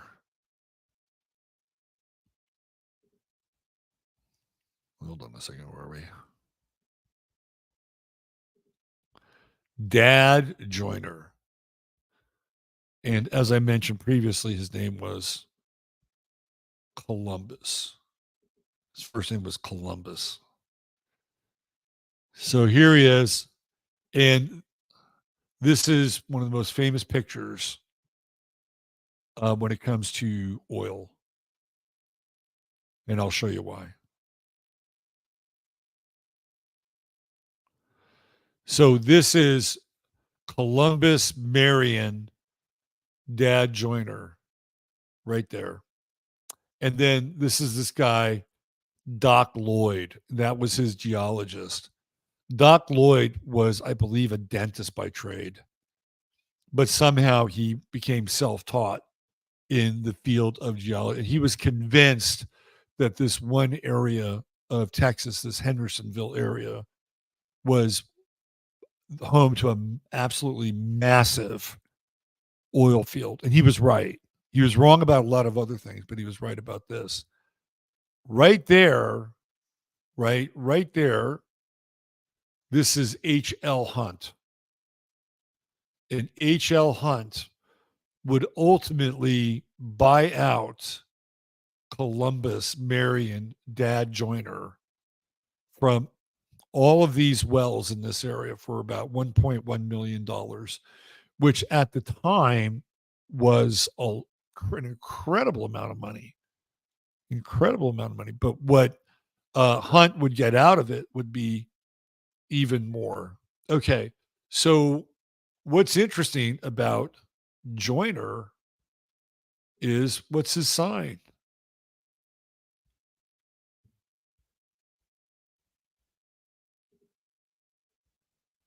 He's a Pisces, born in 1860. So 1860, again, if we're looking at the Easter eggs of Tartaria, this is kind of like in World's Fair territory, right? This 1860 period is around World's Fair territory. And something fundamental has happened prior to this. There has been a shift, which I've talked about before. So he was born in Center Star, Alabama, which is still around, by the way, but hardly anybody lives there. And he's got kind of a connection with Muscle Shoals and all of that, right? And his father died in the Civil War, and he was self-taught and learned how to read by learning copying text from the book of Genesis. Right, he learned how to read and write by copying the text from Genesis. So here's the story. Right? In 1930, Joyner and Lloyd, that's that big guy, Doc Lloyd, he was a druggist, my bad. He wasn't a dentist, he was a druggist. That's the Doc Lloyd guy. Um, so where is it? 1930, Joyner and Lloyd discovered the East Texas field, the largest petroleum deposit yet found at that time, based in 5 counties. It was centered about western Rusk County, yet Joyner had oversold interest in all 3 wells he drilled on Daisy Bradford Farm and later sold everything for 1.35 million to H.L. Hunt. Okay, so let's talk about that. And I want to talk about why he chose Rusk County. Let me get Joyner's chart up here. Now I don't have his time of birth, so we have to kind of put him in the 12 noon range, right? Okay. So let's do this.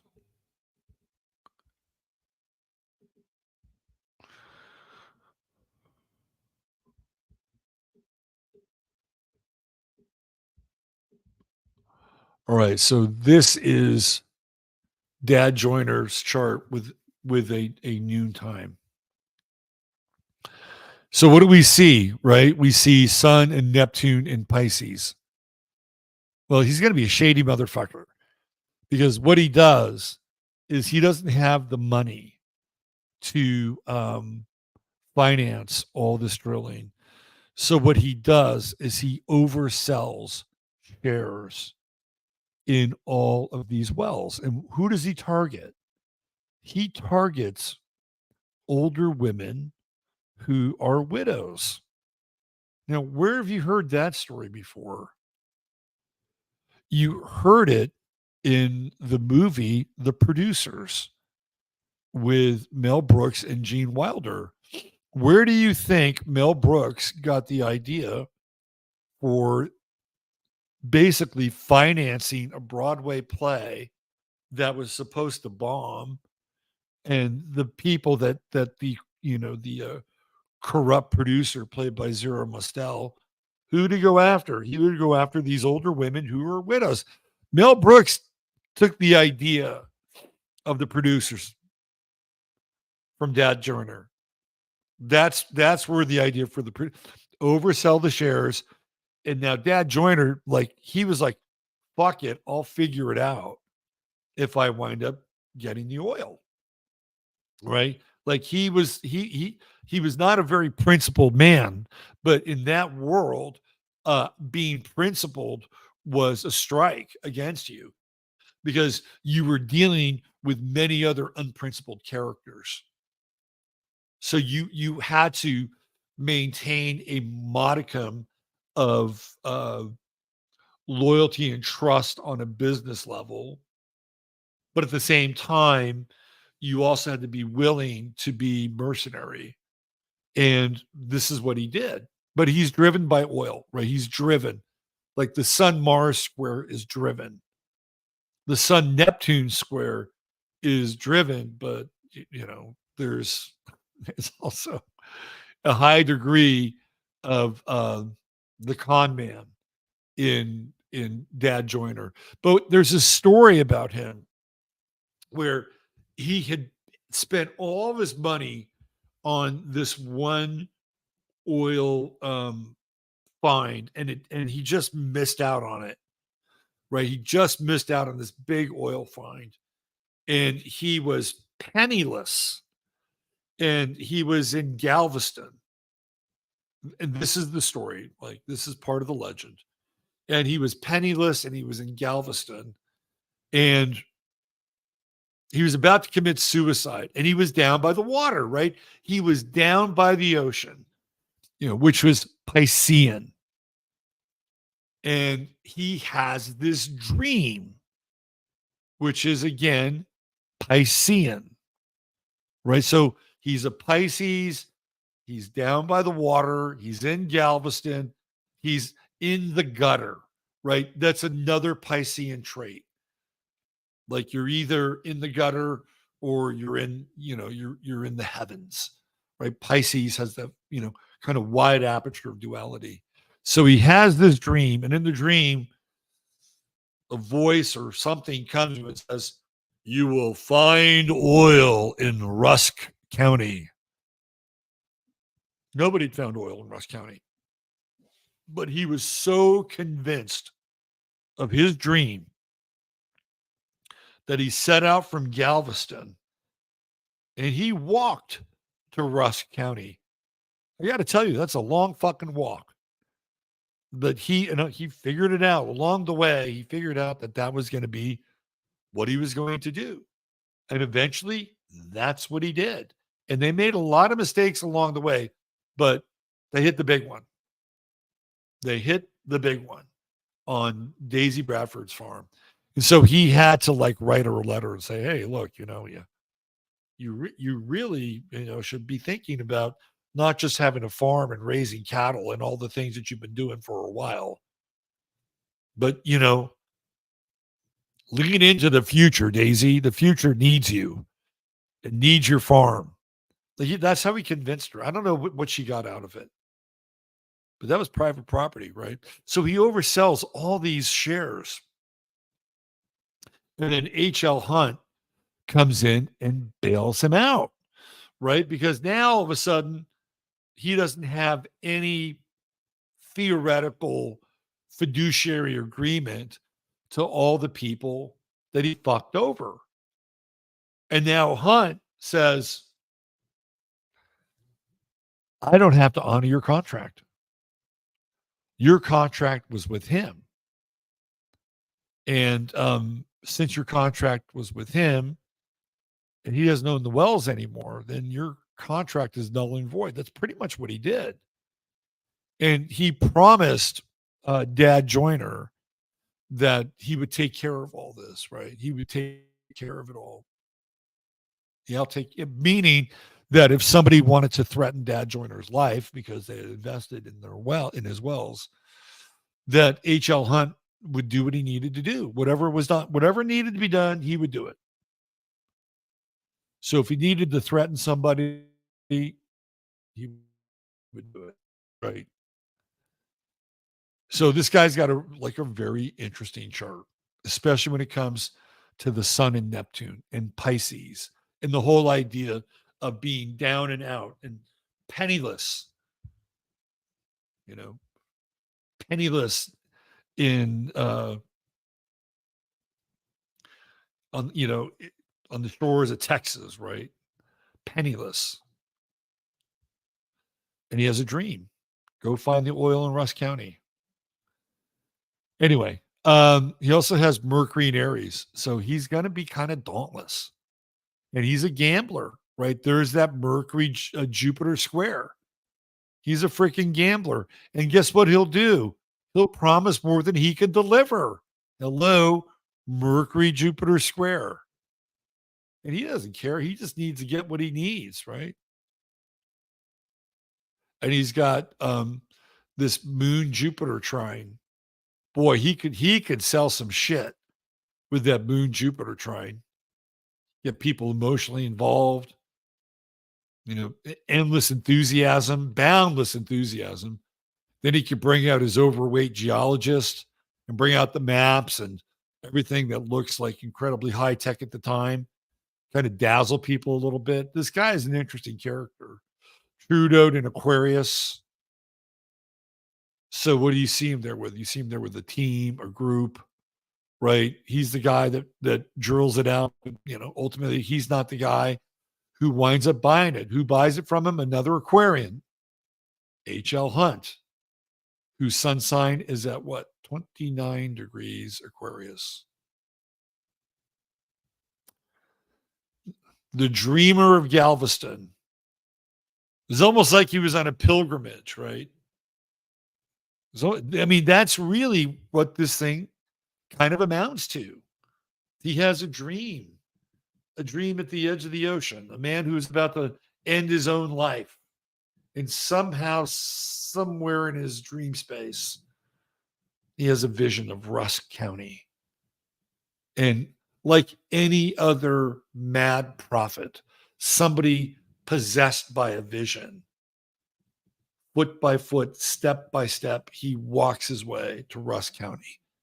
And along the way, he puts his dream and vision together, and it changes America forever. Right. So this is the guy, and even his nickname, well, his first name is really Columbus. Right. I mean, think about that. But he got the name Dad because he was sort of like the father figure of the whole oil scene. Right. So this is happening in 1930. This guy's born in 1860. 1860. That's when he's born. So let's do the math on that. He's 70 fucking years old by the time this happens. 70 years old. It's amazing, right? He'll die in 1974. He will die in 1974. Crazy, right? No, no. He dies earlier than that. No, it's Hunt who dies in 74, not Joyner. Joyner doesn't live much longer after this, but he finds all this shit right at 70. That's why he got the name Dad. He was an old dude. Whatever you think of the guy, right? Whatever you think of the chicanery of overselling these leases and these stocks, you have to kind of think that it's kind of impressive that a 70-year-old dude would basically find his fortune. And where else can we see this in his chart? South Node, Leo, Saturn, right there, Saturn, things come to you later in life. So he had unfinished business. Around becoming somebody or something, and later in life. That's what Saturn does, and then we got the in conjunct with the sun, which is what? In Pisces, which rules what? Petroleum, oil. Fascinating chart. Absolutely. This guy did not fucking give up.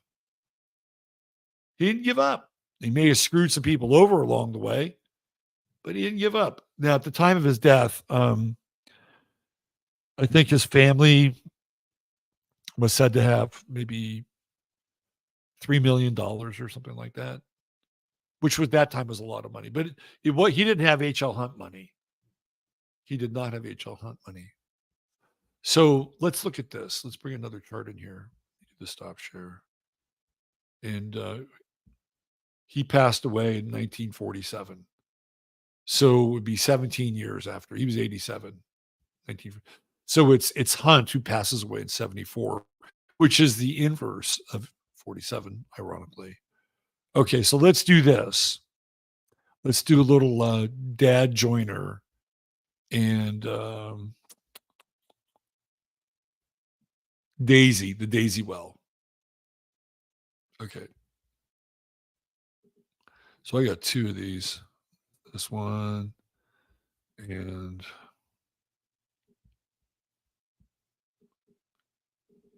let's see. That's the Daisy 3 well.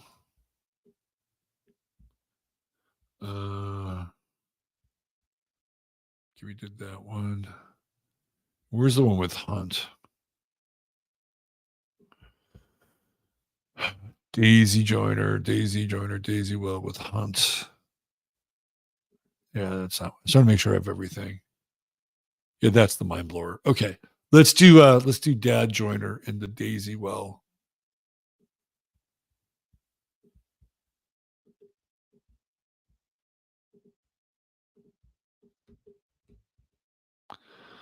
So we're looking at some synastry here with this.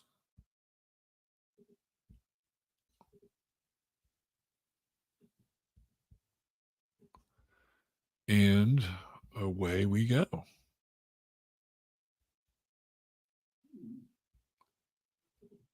right.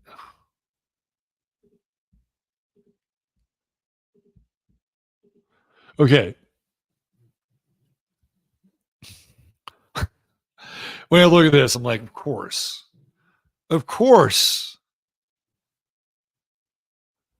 All right. So check it out. Look where Jupiter is. It's in Cancer. The guy's having his Jupiter return on this day, October 30th, 1930, 8 p.m. Pluto and Mars are right freaking there on his Jupiter. Right there. Are you kidding me? Right? This is like fucking huge resources. Uh, this is it. This is his. He pulls the slot machine and comes up with 777. Right? Whatever. Right? That's what happens here. And Jupiter and Pluto and Mars are coming right in and trining Sun and Neptune. That's it. Right? This is the moment where there's this huge payoff for this guy. Not only that, but the true node is in, what is it? It's just moved into Aries, right? So the true node is here in Aries. This is Taurus. And eventually, by the time everything is consummated, right, that true node is going to cross Ceres and Mercury. And eventually, it's going to hit his sun in Pisces, which means that this is a peak for him in his life. So True Node and he's a reward. And again, I'm not lionizing this guy, but he had a fucking will, right, to just keep going with this Mercury and Aries. I guess the other outer planet that makes some sense here is Saturn, which conjuncts Juno for him. Now we know that this isn't his birth time, but we're just looking at some of the conjunctions here. So Saturn conjuncts Juno, and remember, he's an old guy. Like this motherfucker is 70 years old, and Saturn is old. And yet, conjuncting Juno, it's new, right? Like it's a new thing for this guy, like coming into his kind of Saturnian sort of challenge or promise that in this lifetime he would have to, you know, achieve or attain a level of Saturn, like unfinished business, which he ultimately does. He comes into, for all intents and purposes, American royalty and power by getting H.L. Hunt to pay him $1 million fucking dollars. And in, 1930s money, that $1 million is probably like what more like, I don't know, 25 million today's money, more than enough. That's for damn sure. Right. So the moon, now this is where it gets really interesting. Not for necessarily for him, but for H.L. Hunt. Remember, that moon is at 29 Aquarius. And by the next day after, when all this becomes public, it moves into Pisces, right? Pisces, which is his sign. And ultimately, he's going to have to let go of the wells because somebody's going to sue his ass or kill him. So even though he's discovered all this stuff, right, this moon is going to become balsamic and he's going to have to let it go. But somewhere in this mix, right, this moon is going to conjunct the sun and conjunct Neptune. And again, this oil find changes everything. It dwarfed the oil fields in Pennsylvania and Ohio, in Virginia, where they were where the Gettys and the Rockefellers were making their oil money. This was huge. So then what happens? You have the acceleration of the corporation, right? And all these corporations now are wanting to get their hooks into Texas and hooks into the oil, and everything just gets thrown into this quantum accelerator when all of this happens. And it's a huge time, right? So I'm not saying that the Piscean age starts here. I would say the Piscean age starts with the discovery of oil. And I know it's kind of a radical, little contrarian point of view, but I think it starts with the discovery of oil in this country, which fuels the rise of what? Cars, the petroleum-based engine. And before that, we had steam and a bunch of other things. And who knows what those other things were, right? And could that have been part of a bit of the Piscean world or the Piscean? Sure, why not, right? But when you look at um, all the theoretical energy and power that's connected again to this period that we're talking about, which we've loosely termed Tartarian, right? It looks like grids and circuit boards, and they're using things like red mercury and radium, and it's some, some potentially really interesting stuff, right? And I would say that that is not Piscean.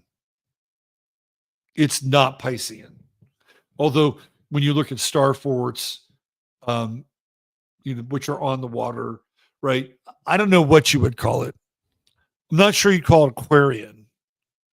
Maybe it'd be more Aries like. Maybe be more Aries like, if we're specifically talking about that time. But clearly, we move into this Piscean age, and it's dominated by oil. It's dominated by gas. It's all done, and even the excursions into other countries, Saudi Arabia, right? What happens with Saudi Arabia? Well, you can't talk about Saudi Arabia without talking about Ibn al-Assad, right? Or what's the guy's name? The Salafist, um, the Wahhabist. Yeah, yeah. What's his name? His last name is Wahhab. Yeah, you can't talk about that iteration of Saudi Arabia with also talking about religion and this weird reformation of Islam, which again is very Piscean, right? And it all kind of comes up in the Middle East too. So you have Israel started its own nation state in 1948, right? And it's the right of return, and that's all Piscean stuff. That is all Piscean stuff. And all three Abrahamic religions get played out in some ways way more during the 20th century than they did at any other time. Right? When you get into the Crusades, what are the Crusades about? The Crusades are the Christians and the Muslims. Where's Judaism in the Crusades? They're gone. Right? They're gone. They've left. Which is why the Muslims are occupying Jerusalem. So the reintegration of Judaism as part of this trinity of the Abrahamic faiths really comes more into play 1948 and post 1948. And again, if we look at all three of those religions, they're Piscean. They're part of the Piscean age, right? All the Abrahamic faiths are part of but they don't all come together in a way that is more visceral than the 20th century. It's way more visceral in the 20th. So to me, that's another kind of like signpost that the Piscean age is probably a lot younger than we think it is. I mean, we may think it's, going all the way back to the time of Christ and, that we're on the Kali Yuga and all. I don't really think so. Although you could make a case for it. And yeah, sure, there could be some, overlap. But really what we know about the Piscean age is really predominant mostly in the 20th century. Mostly in the 20th century. And so now with Pluto and Aquarius, as we go into the Aquarian age, what we're going to know about is mostly predominant 21st century. So I would say that, and again, based on the astrology, that whatever happened prior to 1853, Aries plays a huge role. Like, we're going to look at the charts. You go back and look at where Aries and Uranus were in 1850. I'm sorry, where Uranus and Pluto were in 1850, they were in Aries. So it had a whole Pluto and Aries run, whole Uranus and Aries run. And then by 1953, we move into Pluto and Uranus in Taurus, which is what? It's kind of, I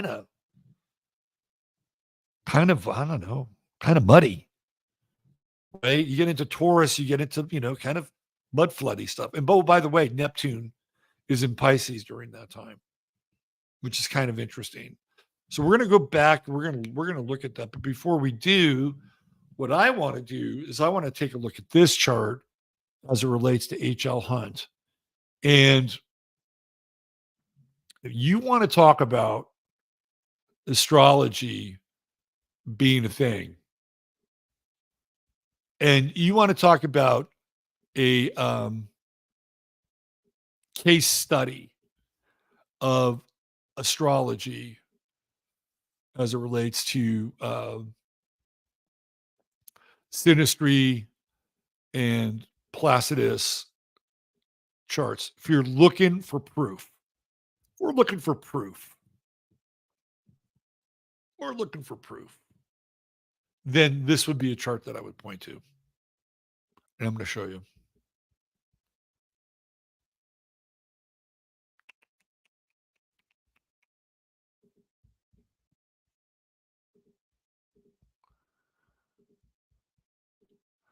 So this is, again, what I did here is I used the Daisy 3, Friday, October 3rd, 1930, 8 p.m. I'm putting this on the inner wheel, and I'm putting H.L. Hunt's chart on the outer wheel. Look at that. Look at that shit. The moon is at 29 Aquarius, exactly conjunct H.L. Hunt's sun. They hit that well at 8 p.m. and that moon right there at 20, not 28 Aquarius, not 0 Pisces, 29 Aquarius. This moon and H.L. Hunt being there, because he was there, changes everything. Changes everything.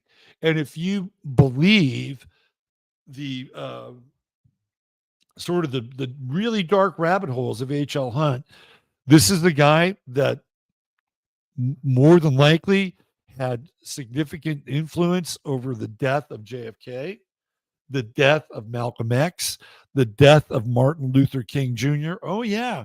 We went down those rabbit holes. This is H.L. Hunt, right? This is a guy whose money and power will influence the world and history itself. So let's say, for instance, he is somehow involved in the death of Kennedy because he had a hot feud going on with Kennedy. And when Kennedy was running for president in 1960, H.L. Hunt put out a full-page ad in the Dallas Star. And it was a local, pastor who basically did a whole freaking page and said, if a Roman Catholic is elected to the United States, president of the United States, that the United States as we know it would end. And so this, I forget the pastor's name, but he basically was making a case that Kennedy was a key player in the role of revelation and might even be the Antichrist. Like, this is what the newspaper ad was saying. And what's interesting is that wherever you are with Kennedy, you may think he and Marilyn Monroe went to go party down in, Cabo San Lucas with Abraham Lincoln or whatever for the rest of his life. Or you may think he was, whatever happened, that guy's dead. He's dead. If for some reason he was able to manage to extract himself as president in the public's eye, he's dead, right? It changed everything. His death changed everything. It was a huge hit to the morale of the nation. It was like a kick to the nuts, right? And this was a nation that was falling in love with Kennedy and Jackie and the kids, right? Camelot. So Hunt was right. that by electing him, he would change America forever, but it wouldn't be his policies; it would be his death. And could Hunt have had a hand in that? Based on what we know, sure, it's not out of the realm of possibility. But he does not wield the power to do any of that without this, without that. Because he's there, and I don't know where he got his $1 million to pay off Dad Joyner, but he now owns that well. And at the height of that well, he's making $50,000 a day. $50,000 a day. A lot of money. What's going on down here? Well, guess what? Old Hunt had the true node in Cancer. And looky. Jupiter and Mars and Pluto. Bang. Right there. By the way, he did have a lot of Cancerian qualities. He hated communists. He was a big anti-commie. But he made a shit ton of money here, didn't he? Look at that. Look at that. Look at all those resources. Bang. His true node is his Uranus is also on the south node, right? In that moment, bang, Uranus opposition. Guy's going through a little bit of a midlife crisis. A little bit of a midlife crisis. 1889. So what is he, 40 years old? 40 years old. That's your midlife crisis right there. How does he resolve his midlife crisis? Gets one of the largest oil fields in the history of the world, right? And over here, Mr. Hunt happens to have Mars at 0 Aries. Like, do you think that this is a guy that is going to, get stopped in his tracks, take no for an answer? Fuck no. Like, he's got Mars in Aries, and then there's Venus right there also transiting, right? That's his Venus. Uranus, transiting Uranus is conjuncting his Venus. That's money, contracts, right? Right there, bang. Vesta conjuncting the true node. That's his Vesta true node in Aries. Pays off, right? It's an investment. That's what Vesta is supposed to be about. What do you invest in your life in? It's kind of like what's going to pay interest. Because Vesta is the oldest of all the asteroids. So you're supposed to invest in it. Theoretically. So at the end of your life, what you get to make money, or you get to reap the investment that you saw as a long-term investment in your life. So it's loaded here. Absolutely loaded. Look where Saturn is. Conjunct Jupiter. Now, keep in mind, this is the part of fortune for that chart, right? That part of fortune is in the 8th house. That is really the chart of that event. 8th house, the underworld, right? And then what are you getting from the underworld? Black gold. And there's his Jupiter right there, just tapping right in. Oh, lucky motherfucker. But the thing about Hunt is that he's persistent. He's got his own weird backstory, which we've talked about.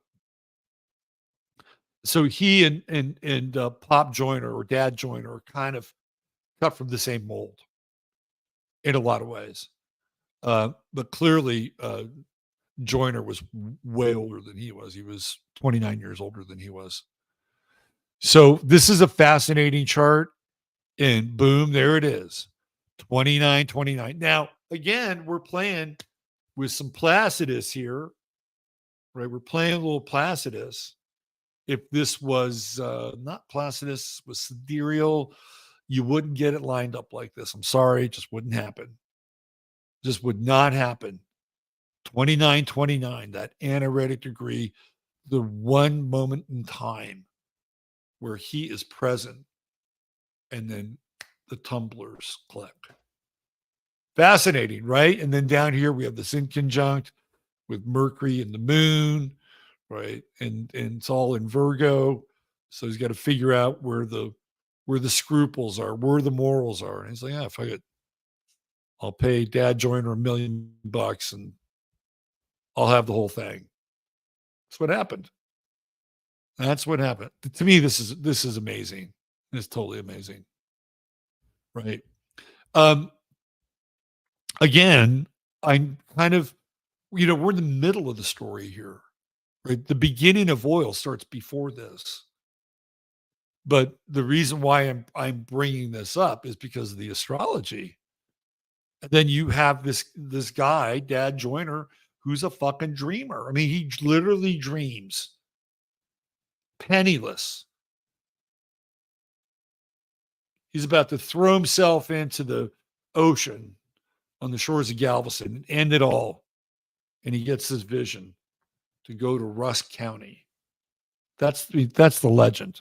Between the legend and the truth, you always pick the legend, right? You always pick the legend. So I wanted to bring these two guys up because I've been kind of diving into this world and this whole Piscean world around oil and the slippery agreements and the slippery contracts and all the weird backstory with everything. And even when you go like watching these boom towns, which are just pretty much dust now, but they had these planned commute. I mean, it was like just completely different time. And because Pisces is mutable, right? Because it's mutable, these things just come and they go, and they come and they go, and it represents the mutability of the medium itself. Here, let me show you one of these cities. I think it's called Texona.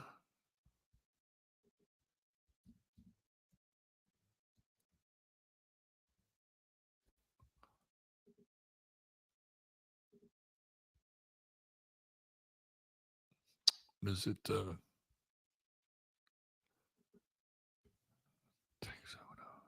Let me see. What the fuck is the name of that city? Shit. What is Texona?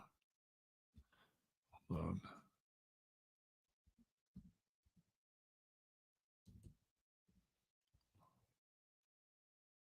Texoma. It's Texoma. Okay, you got to see this. Some of you guys may know this.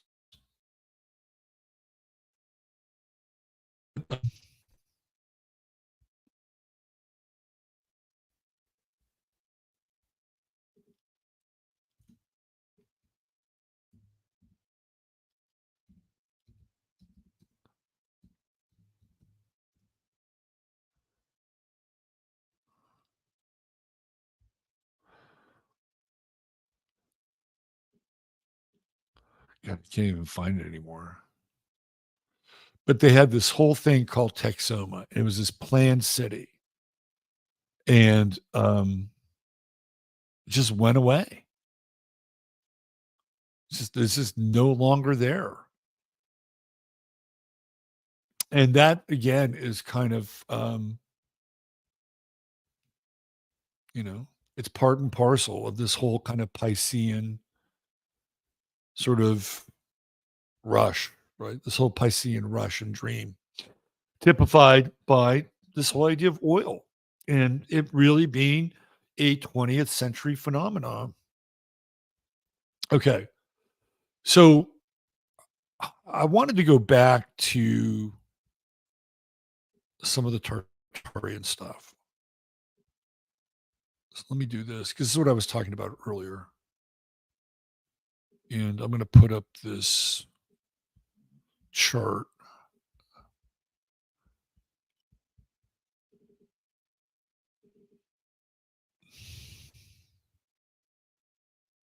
Okay, there's that. And there's this. Okay, we got that one.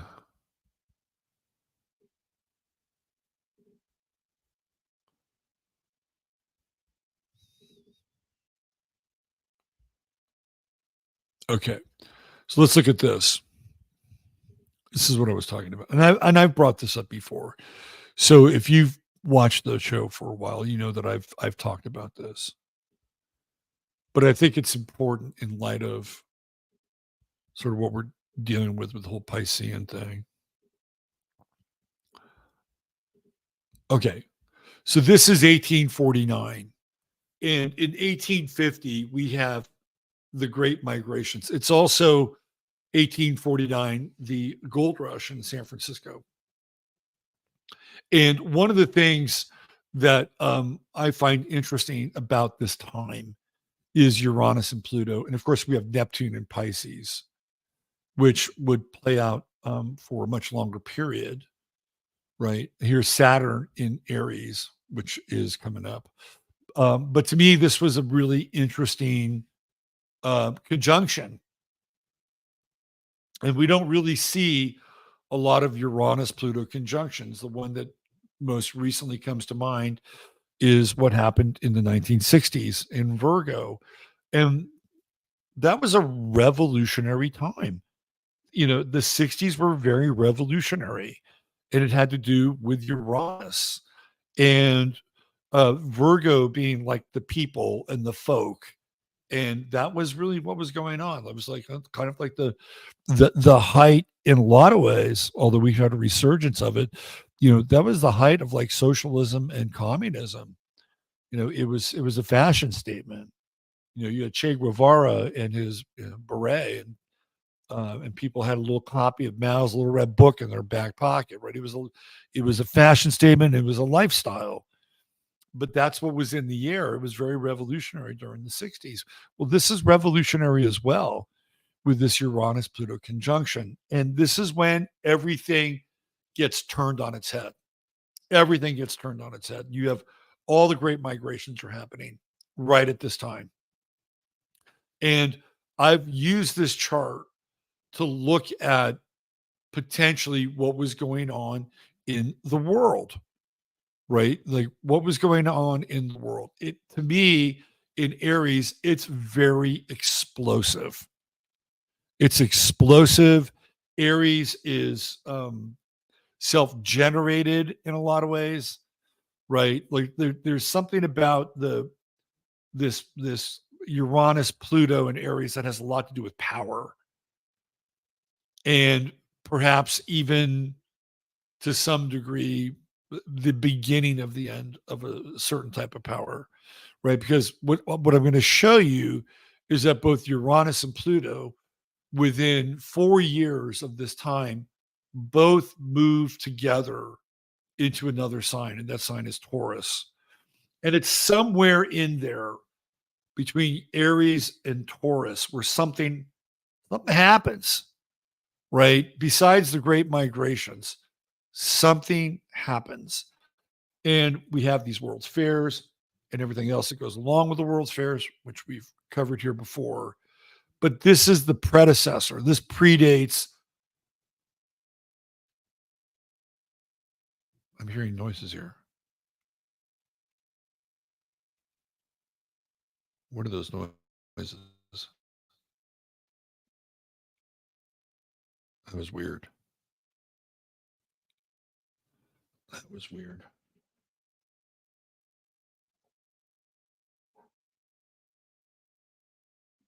Very weird. Okay. Anyway, all right. Let me do this. Joan said Texon. That's the name of it, Texon. I want to show you Texon before I go to the next one. Texon.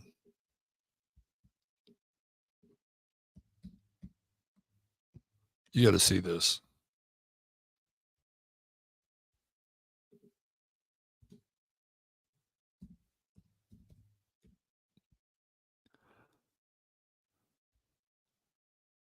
Yeah, so there was a rig called the Santa Rita 1.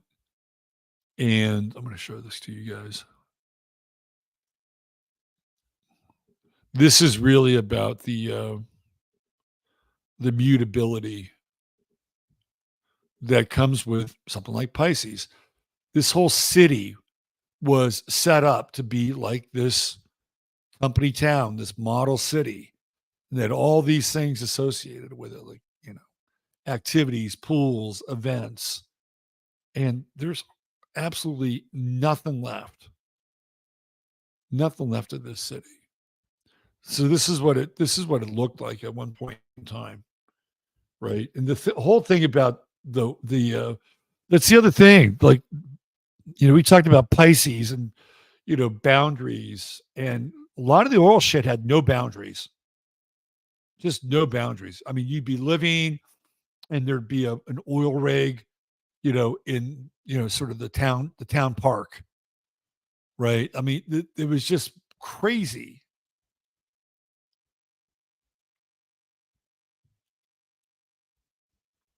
And now it's a ghost town, right? It went from being this whole planned community to just nothing, like, it's just nothing there. Total ghost town.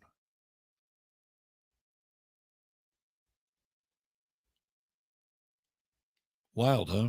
Anyway, that is the fortune and misfortune of oil. Texon, Texon, Texas. All right. So I wanted to bring up this other chart, which is the so this is from 1853. Now, remember, we saw Pluto in Aries and Uranus in Aries, and they've moved together. This is in 1853. Neptune is at 10 Pisces. So clearly, we have a very strong Neptunian influence, right? So we have Neptune and then Taurus, and you get water and earth, and you add it together in uh, strong and equal parts. And what do you get? You get mud, lots of mud. So to me, this is a very important time because it's almost like there's this before and after period. Pluto, Uranus, Pluto and Aries, and then we have this whole Pluto and Uranus and Taurus, and this will lead into the Industrial Revolution, right? This leads right into the Second Industrial Revolution. So it's about 14 years after this, 13 years, 1869, 1870, right? Just prior to the start of the 20th century. And Pluto plays a big role in all of it. But what are they really doing, right? They're probably just reconfiguring a lot of things that were already kind of there. So I guess what I'm trying to get at here is that if we're looking at these three signs and we're going this way, right? Because theoretically we would be here now with Aquarius and Pluto, and that there would be a period of time when we would be here in Pisces. And I believe that is for the bulk of the 20th century. Like, let's just say it starts with the discovery of oil in, where is it, Pennsylvania or Ohio, wherever the Rockefellers start to amass their fortune, right? We're going to say that is in regards to this country, and then it has a reverberation with the rest of the world, obviously, that's Piscean. And so then what went before it?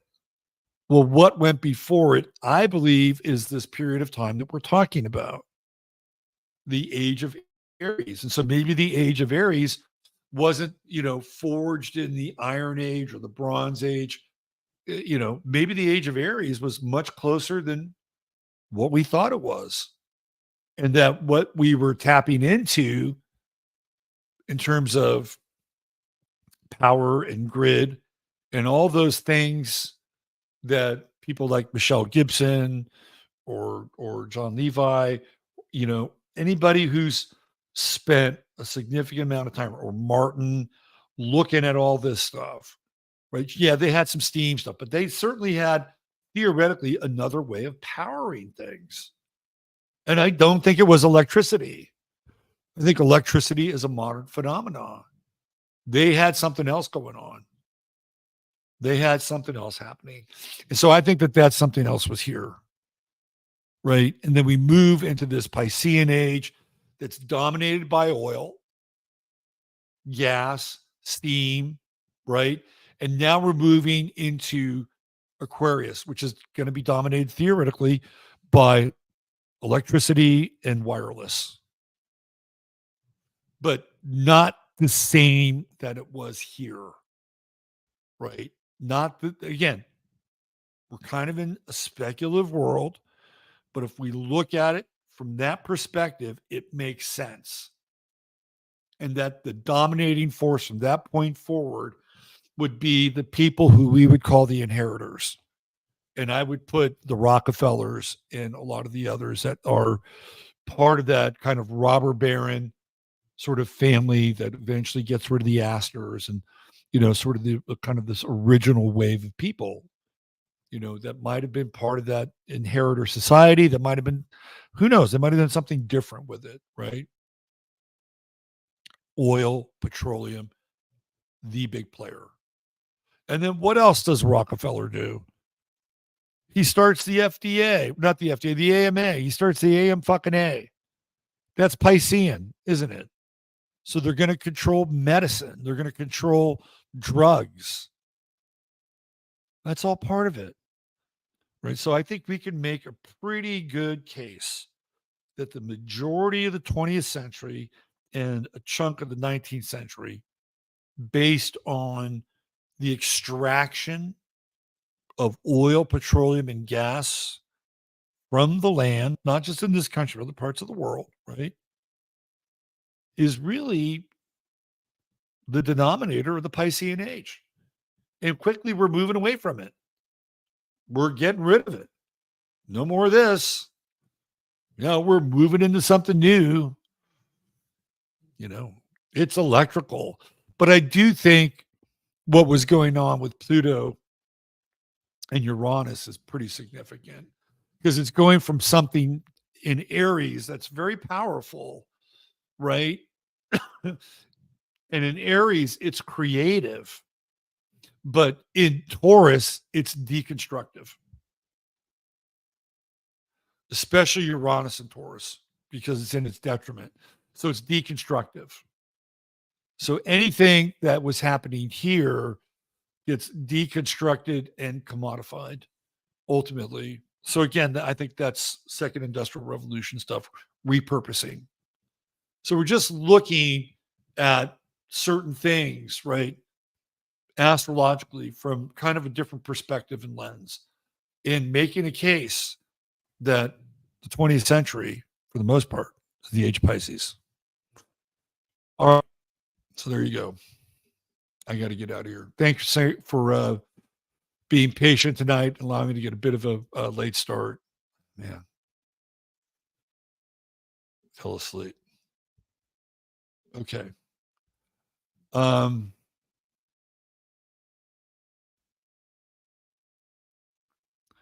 You got any comments? Let's see. It's electric. Boogie, oogie, oogie. I like that.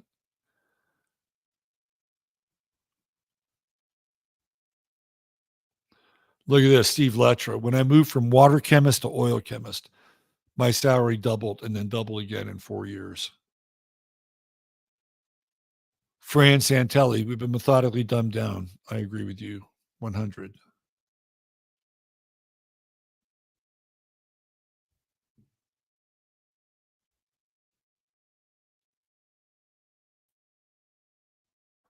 Catherine Rose, what does she got here? We fell into a planned spider web of idiots. Absolutely. Autumn Marlene Eagleshield, September 4th, 1886, Apache leader Geronimo surrendered to the U.S. government in Skeleton Canyon, Arizona. Geronimo was the last Native American warrior to formally surrender to the United States. So when I was traveling across country, I actually came upon a landmark for that one early morning in Arizona, and I took a leak on it. I swear to God, it had nothing to do with Geronimo, right? It had more to do with the other side. True story. Absolute true story. Let's see. Liddy Lou, I remember that from nursing school. AMA and Big Pharma are based in oil and Rockefeller. Yep. Yep. Absolutely.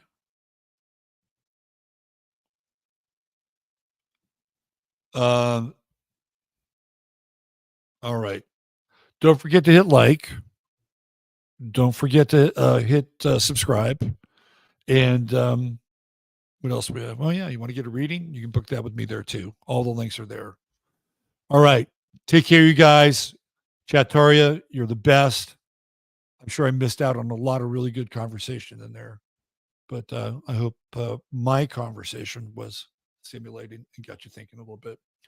All right. We'll be back tomorrow night with my man, Al Dog, with a little bit of a recap on the Super Bowl. And guess what we're going to do? We are going to get into ice hockey. And our buddy Howdy McCoskey has been diving into the origins of hockey, which are very interesting. So I'm going to reach out to Howdy. We're going to get him either, we might have to do a pre-record, but we're going to do a show with Howdy on Sirius Sports about the origins of ice hockey. And I love Howdy. He's great tools I've had on the show. Then we're going to do some other stuff with hockey as well. Let's see. Jonathan Fink, who has become a friend through Twitter, is working on a book called The Gods of Hockey. He did a book called The Gods of Football. He's really into kind of the meta of sports. And so I think Jonathan's book is coming out. So we're going to have him on as a guest as well. Looking forward to that. Okay. Take care. See ya. Bye for now.